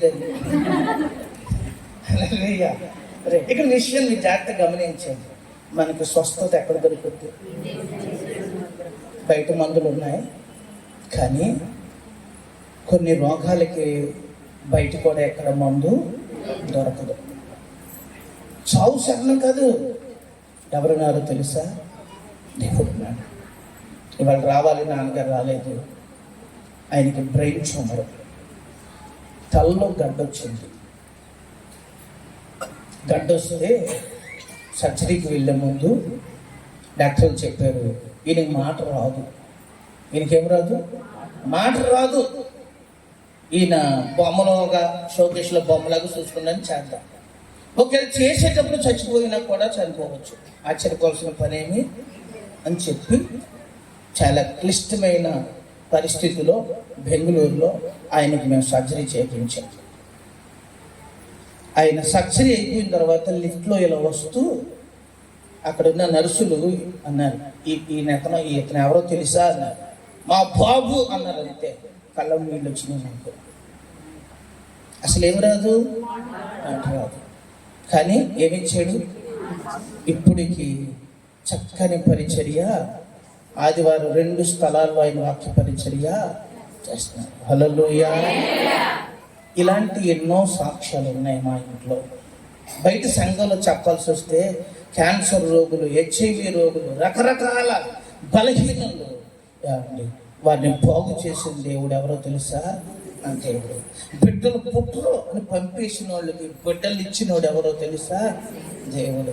ఇలాంటి కార్యాలు నాకు తెలుసు. ఈ పరిచయంలో కూడా ఎన్నో దేవుడు, దైవజనుల పట్ల కూడా దేవుడు గొప్ప కార్యము. ఎప్పుడో చనిపోవలసిన టీబీ వ్యాధి దేవుడు ఏం చేశాడు? పరచలేదా? మీరు ఆలోచించారు. దైవజనులు చెప్పారు ఆ సాక్ష్యాన్ని, మా ఊరు వచ్చింది. నేను అందుకే చెబుతున్నాను, ఎన్ని కార్యాలు ఎక్కడ జరుగుతాయి. ఇదే ఒక మందిరం, ఇదే ఒక ఆరోగ్య కేంద్రం, ఇదే ఒక ఆధ్యాత్మికమైన హాస్పిటల్. ఏంటి?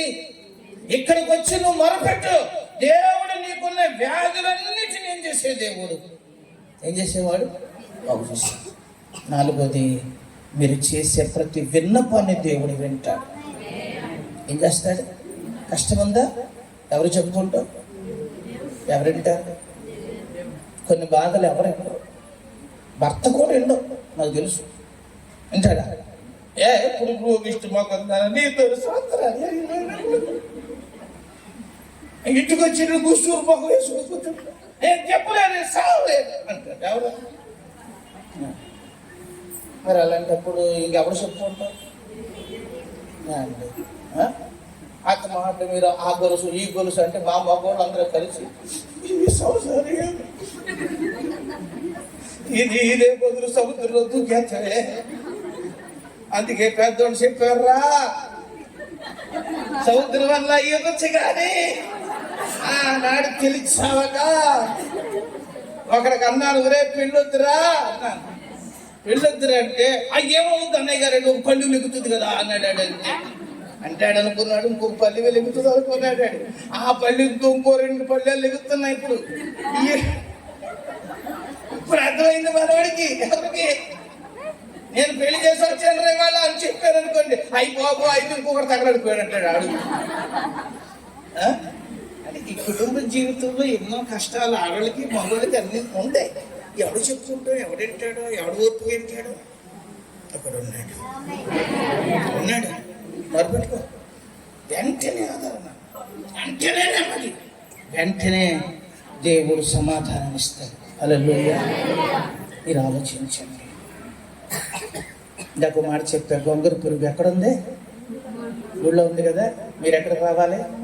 ఊళ్ళోకి వస్తే మీరు చేతాకు సిలిక్ అయిపోతారు. ఈ జీవితం ఇలా మారితే అండి, నువ్వు మీ జీవితంలో గుర్తుపెట్టుకోండి, పాపములకు క్షమాపణ దొరుకుతుంది దేవుని మందిరములో. ఏం దొరుకుతుంది? మొదటిది పాప క్షమాపణ దొరుకుతుంది. మంచి నడవడికలు నేర్చుకుంటావు నువ్వు దేవుని మందిరంలో. 3వది దేవుని మందిరంలో స్వస్థత పొందుకుంటావు. 4వది దేవుని మందిరంలో నీ అవసరాలు, నీ యొక్క కష్టాలకి జవాబులు. ఇంత గొప్ప అవకాశాలు ఎక్కడ దొరుకుతాయి? ఇంత గొప్ప ఛాన్స్ ప్రపంచంలో ఎవరుతాడు అడగండి. ఎక్కడ దొరుకుతాయి? ఎక్కడ నేర్చుకోవచ్చు? తెలుసు.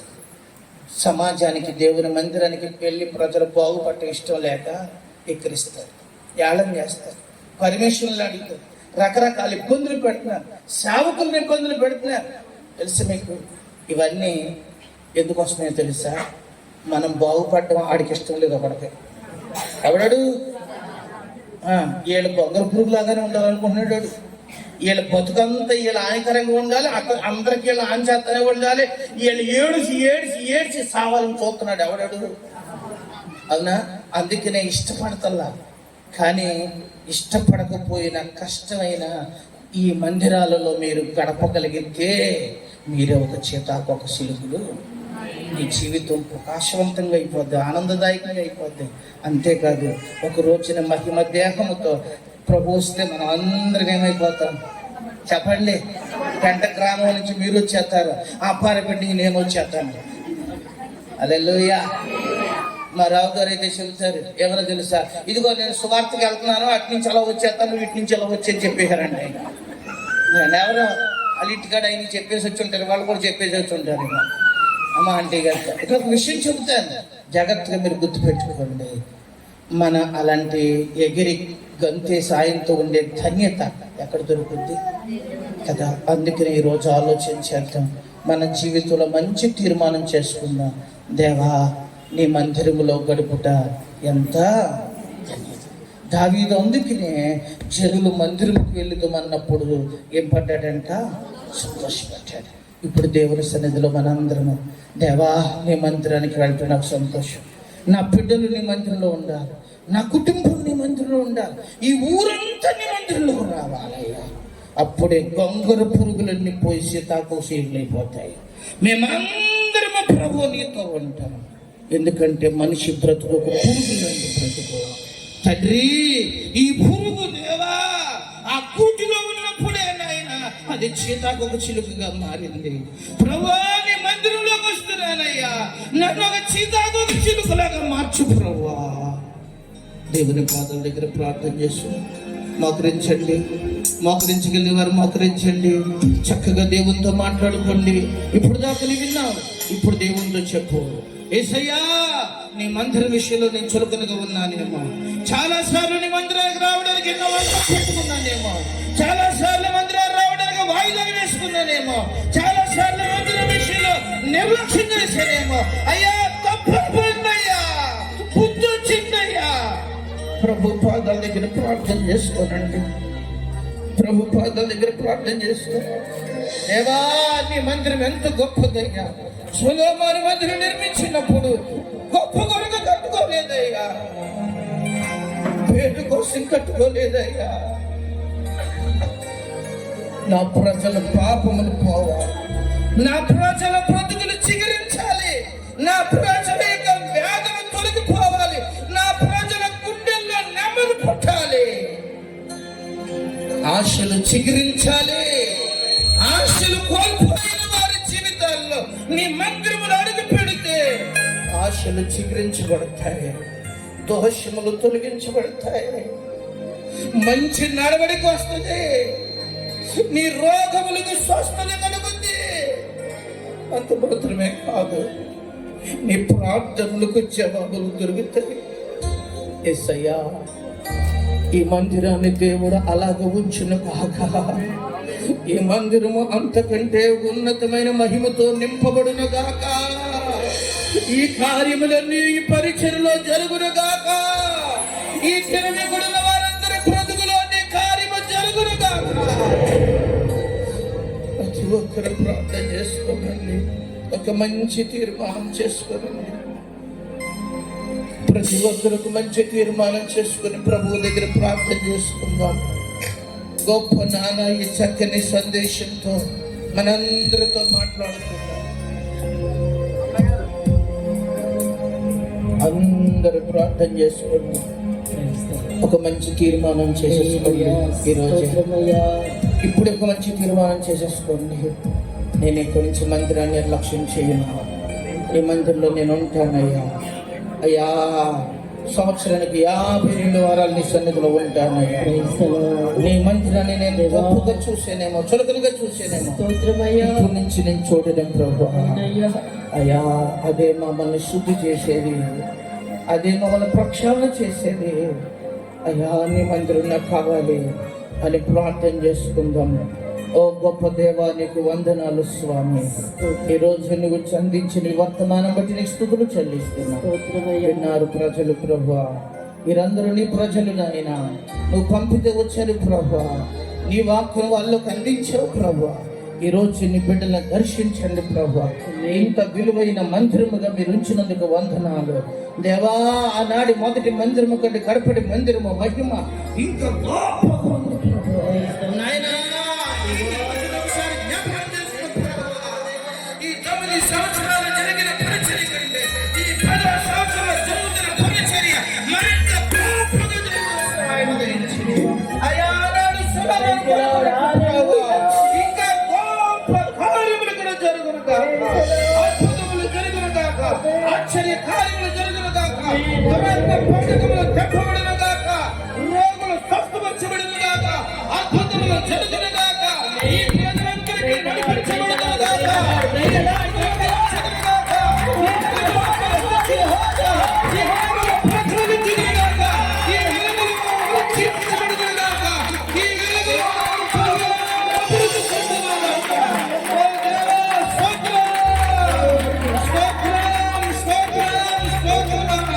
జరిగించిన దేవానికి స్తోత్రం, జరిగించే భోజనందుకు స్తోత్రం. యేసయ్యా, నీకే స్తుతులు చెల్లిస్తున్నాం. ఈ పరిచర్య పట్ల ఇంత గొప్ప కార్యాలు చేయనందుకు స్తుతులు చెల్లిస్తున్నాము. నిజముగా నీవే ఈ కార్యం చేశాడు ప్రభా. స్తుతి స్తుతి స్తుతి. ఈ సేవకులను దీవించండి, వారిని ఆశీర్వదించండి. మాట పట్ల నాయన నీవెంతో గొప్ప చూపించావు దేవా. తండ్రి నీకు వందనాలు. వీళ్ళ జీవితంలో కూడా చేసిన కార్యాలకు వందనాలు. ఈ పరీక్షలను నిరంతరం ఆశీర్వదించు, మెండైన సహాయం అందించి. నీకు వేరేగా ఉన్నది ఏది కలగని చెప్పి, నీకు వేరుగా ఏమీ లేకుండా నువ్వు కోరుకున్నట్లుగా, నువ్వు ఇష్టపడినట్లుగా, నువ్వు ఉండే స్థలముగా, నువ్వు దర్శించే స్థలముగా, నువ్వు సంతోషించే స్థలముగా ఈ స్థలమును ఎల్లవెళ్ళ ఉంచి వద్దల చేయాలి. యేసు నామములో అడిగి వేడుకుంటున్నాము తండ్రి. ఆమేన్.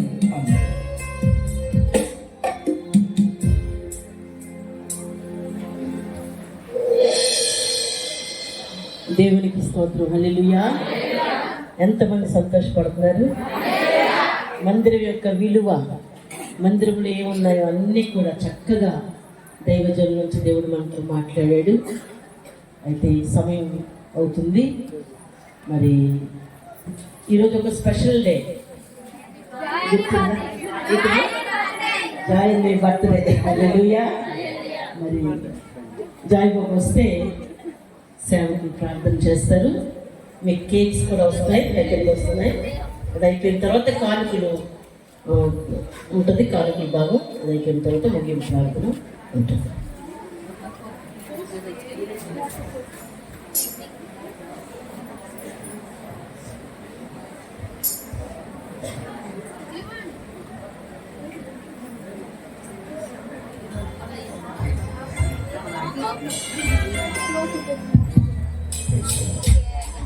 ఒకసారి అందరూ కూడా మోకరించండి.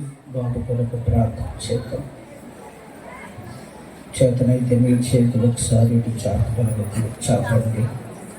దేవుడు ఎవరి బిడ్డని బహుబలంగా దేవుని పరిచర్యలో వాడుకున్నట్లు ఆయన ఆశించిన కార్యము బిడ్డలో జరిగించబడినట్లు సమూయేలు గురించి దేవుడు చెప్పినట్లు, దావీదు గురించి చెప్పినట్లు, నా ఇల్లంతట్లో నమ్మకస్తులని మోషే గురించి చెప్పినట్లు ఆ వాగ్దానాలు భక్తుల జీవితాలు నెరవేరినట్లు మిషనరీలను దేవుడు బలపరిచి వాడుకున్నట్లు బిడ్డ కొరకు ప్రార్థన చేద్దాం. అందరూ చేతులించండి, ప్రార్థన చేద్దాం. దయగలిగిన యేసయ్య, నీ పరిశుద్ధ నామాన్ని పొందనాలు. సంవత్సరాది మొదలుకొని సంవత్సరాంతం వరకు యెహోవా తన దృష్టి దాని మీద నిలుచునని చెప్పినట్లు నీ కుమారుడి పట్ల నీ కొన దృష్టి నిలిపావు. చక్కటి విద్యా జ్ఞానాలు ఇచ్చావు, మంచి తలంతులు ఇచ్చావు. దేవా, నీ బిడ్డ తప్పిది పొందగా నీ సహాయం చేశావు. దేవా, నీకు స్తుతులు చెల్లిస్తున్నా. తండ్రితో కలిసి గొప్ప పరిచర్య చేయడానికి నువ్వు నాయన నీ బిడ్డని పిలిచావు, ఎన్నుకున్నావు, ఏర్పాటు చేసుకున్నావు. తండ్రి, నీకు వందనాలయ్యా, వందనాలయ్యా. కేవలం ఇది నీకు దేవానికి స్తుతులు. దేవా, ఎన్నో చోట్ల నాయన సేవకులు బిడ్డల్ని పాడు చేయని దృష్టిని పన్నాగం కన్నాడు. కానీ నీ బిడ్డ నాయన నీ సేవకుల ప్రార్థన కన్నీటి ప్రార్థనలు నీ బిడ్డను నాయన ప్రత్యేకపరుచుకున్నావు. యేసయ్యానికి స్తుతులు చెల్లిస్తున్నావు. నీ బిడ్డను దీవించండి. మరి నూతన సంవత్సరాలు పెట్టండి. నీ దయా కిరీటం నీ బిడ్డ మీద ధరింపు చేసి నీ జాడల సారము వెదజల్లినట్లు చేస్తున్నట్లుగా ప్రభు నీవే సహాయము దయచేయండి. గొప్ప కార్యముని బిడ్డ పట్ల మీరు జరిగించమని కోరుతూ ప్రార్థిస్తున్నాను. నీవు జీవించే సంవత్సరములు అధికములగునని చెప్పినట్లు ప్రభు నీ బిడ్డకి కూడా అధికమైన సంవత్సరములు అనుగ్రహించి అయ్యా నీ కొరకు ఒక బలమైన సాధనంగా బిడ్డ నిలబెట్టండి. గొప్ప దేవ, మీ చేతులకు అప్పగిస్తున్నాను. కావలసిన జ్ఞానాత్మన అభిషేకము ప్రభు దావీదు మీద ఉంచిన అభిషేకము ప్రభు నీ బిడ్డ మీద ఉంచండి. పౌలు మీద ఉంచిన అభిషేకము, అపోస్తలుల మీద ఉంచబడిన అభిషేకం ప్రభు నీ బిడ్డ మీద ఉంచి ప్రభు అనేక ప్రాంతాల ప్రజలను ప్రభు అయ్యా అనేకుల్ని నీ మార్గంలో నడిపించడానికి నిన్ను పోలినట్టుగా జీవిస్తూ నిన్ను పోలేవారిగా అనేకులు సిద్ధపరచండి. నీ బిడ్డను బలపరిచి వాడుకున్నాను. చుట్టూ నీ భద్రతని ఇలాంటి అనేక జన్మదినాలు జరిపించుకొని సమాజానికి సంఘానికి ఆశీర్వాదకరంగా నిలబెడతామని యేసు నామములో అడిగి వేడుకుంటున్నాము తండ్రి, ఆమేన్.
ఇంకో పాట పాడుకుంటూ కానుకలు సమర్పణ చేసుకుందాం.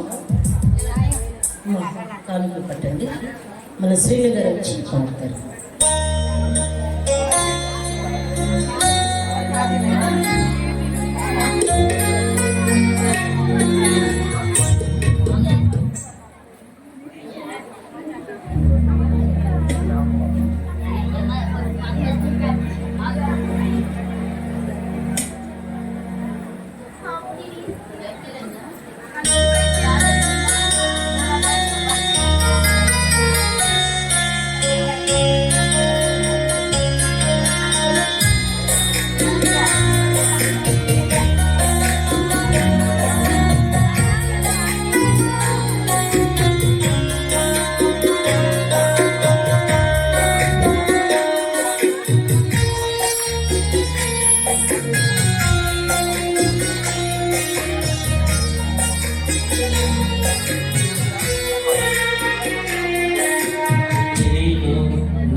హల్లెలూయా.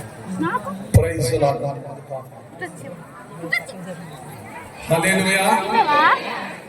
దేవునికి మహిమ కలుగును గాక. సర్వోన్నతుడైన మన దేవునికి మహిమ. హల్లెలూయా. మరి ఈరోజు మనందరికీ తెలుసు నవంబర్ 30 చర్చి యానివర్సరీ డే. మరి 9 సంవత్సరాలు అయిపోయి 10వ సంవత్సరంలో మనం అడుగు పెట్టాం. ఇది కేవలం దేవుని కృప. హల్లెలూయా. మరి 9 సంవత్సరాల క్రితం ఉన్న మందిరము కొంచెం బీట్లిచ్చింది. మరి ఇప్పుడు 10వ సంవత్సరంలో అడుగు పెట్టేసరికి ఇక్కడ బీట్లన్నీ మనం ఏం చేసామండి, బాగు చేసుకున్నాం. హల్లెలూయా. కొద్దిగా రిపేర్స్ అంతా జరిగింది. చక్కగా అందంగా దేవుని మందిరాన్ని కట్టుకోవడానికి దేవుడు మనకు ఎంతో సహాయము చేశారు. దేవుని సంగమ, దేవుని కృప చేత దేవుడు మీ ద్వారా ఈ మందిరాన్ని ఇంత చక్కగా దీన్ని కట్టించారు. దేవుడు ప్రతి హస్తాన్ని దీవించను కాక. దేవుడు మీ అందరినీ దీవిస్తారు. మీ అందరికీ ఆ పరలోకంలోంచి దేవుడు ప్రతిఫలమిస్తారు. మీ పిల్లల్ని దేవుడు ఆశీర్వదిస్తారు.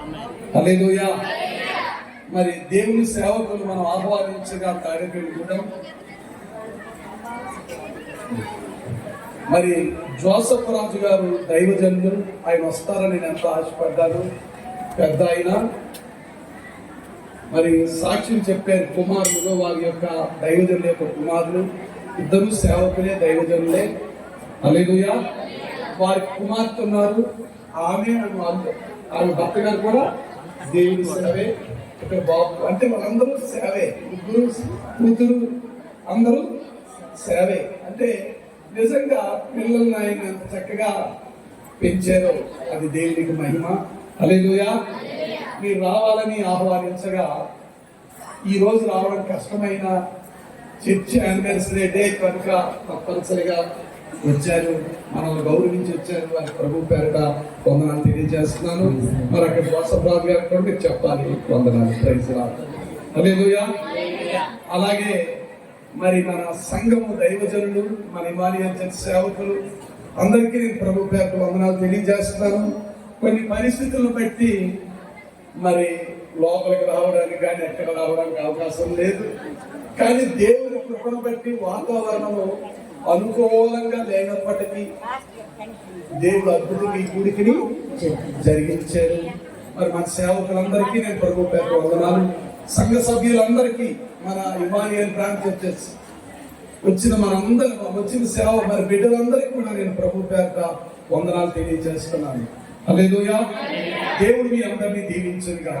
ఆమేన్. ఆమేన్. కానుకల కోసం ప్రార్థన చేసుకుందాం. కానుకల కోసం ముగింపు ప్రార్థన. పరిశుద్ధుడు అయిన తండ్రి, నీకు స్తోత్రాలు స్తోత్రాలు స్తోత్రాలు స్తోత్రాలు స్తోత్రాలు నాయన. మేము ఎంతటి వారము, ఏపాటి వారు, ధూళి వంటి వారము, బూడిద వంటి వారము, పురుగు వంటి వారము. నీ దాసుల ద్వారా మాట్లాడాము. గొంగలి పురుగు నాయన గూడులో ఉండడం వలన అది రూపాంతరం చెంది సీతాకోక చిలుకగా మారింది. అలాగే నీ మందిరం అనే గూడులో మేము ఉంటే మేము కూడా అనేక విషయాల్లో, 4 విషయాల్లో రూపాంతరం ఎలా వస్తుందో మీరు మాతో మాట్లాడారు. మీకు వందనాలు చెల్లిస్తున్నాము. నీ మందిరములో ఉండే గొప్ప భాగ్యము, ఒక గొప్ప మహారాజే నీ మందిరాన్ని విడవనన్నాడయ్యా. నా జీవిత కాలం అంతయు నీ మందిరములో నీ నివాసం చేస్తానన్నాడు. మేమనగా ఆ పాట దావీదు రాజు కంటే మారెవరు గొప్పవారం కాదు, కానీ ఆయనకి అంత ఆశ అయ్యా. మాకు కూడా ఆశను పుట్టించండి అయ్యా. ఎవరు మందిరాన్ని విడవరాదయ్యా. ఇగో బయట లోపల ఉన్న నీ బిడ్డలందరి మీద యేసు రక్తం ప్రోక్షిస్తున్నాను, యేసు నామం ప్రకటిస్తున్నాను. అందరిని మీరు దీవించండి, ఆశీర్వదించండి. మా సహోదరులు సేవకులు వచ్చారు, అందరినీ మీరు దీవించండి. ఈ కానుకలు అర్పణలు కానుకలు సమర్పించారయ్యా. ఇచ్చిన ప్రతి హస్తము యేసు నామములో దీవింపబడునుగా, ఆశీర్వదింపబడునుగా. మీరు దీవిస్తున్నందుకు వందనాలు. మహిమ మీకే, ఘనత మీకే తండ్రి. నీ కృప కృప కృప నీ కృపలో జ్ఞాపకం చేసుకున్నారు. రేపు ఆదివారం ఆరాధన కొరకు మమ్మల్ని సిద్ధపరచాలి. అలాగే దైవజనులు కూడా ఇప్పుడు భోజనం చేసి ప్రయాణమే వెళ్తుండగా వారి చుట్టూ, వారి వాహనం చుట్టూ, కారు చుట్టూ మీరు ఆవరించి క్షేమంగా రాత్రికి 10 గంటలైసరికి వారు చేరిపోతారని నేను నమ్ముతున్నాను. డ్రైవింగ్ చేస్తున్న కుమారుల మీద, బిడ్డల మీద మీ ఆత్మ ఉంచండి తండ్రి. వారితో మీరుండి వారిని క్షేమంగా తీసుకొని వెళ్తున్నందుకు వందనాలు. రేపు ఆరాధన కొరకు మమ్మల్ని సిద్ధపరుస్తున్నందుకు వందనాలు. మీరే మహిమ పొందండి. అన్ని విషయాల్లో సహాయం చేయండి. ఇగో చక్కని భోజన ఏర్పాట్లు పెంట సంఘం, నీ ప్రియమైన సంఘము, నీ బిడ్డలు ఏర్పాటు చేశారు. ఎంతో ప్రార్థించి ఎంతో ఓపికతో ఏర్పాటు చేశారు. బిడ్డలను మీరు దీవించండి. అందరూ భోజనం చేసి సంతోషంగా వెళ్ళడానికి సహాయం చేయండి. ప్రతి బిడ్డను దీవించమని, ఆశీర్వదించమని, నీ కృపలో జ్ఞాపకం చేసుకోమని యేసు నామములో వేడుకుంటున్నాం తండ్రి. యేసు రక్తమే, శివ రక్తమే, యేసు నామములో సంపూర్ణ విజయం కలుగుగా. ఆమేన్. తండ్రి అయిన దేవుని ప్రేమ, కుమారుడైన యేసుక్రీస్తు కృప, పరిశుద్ధాత్మ దేవుని యొక్క అన్యోన్య సహవాసం ఇక్కడున్న మా అందరి మీద, ಎಲ್ಲರ పరిశుద్ధుల మీద, ఈ ప్రాంగణాల మీద మా అందరి మీద సదాకాలం ఉండును గాక. ఆమేన్. ఆమేన్. Praise lord.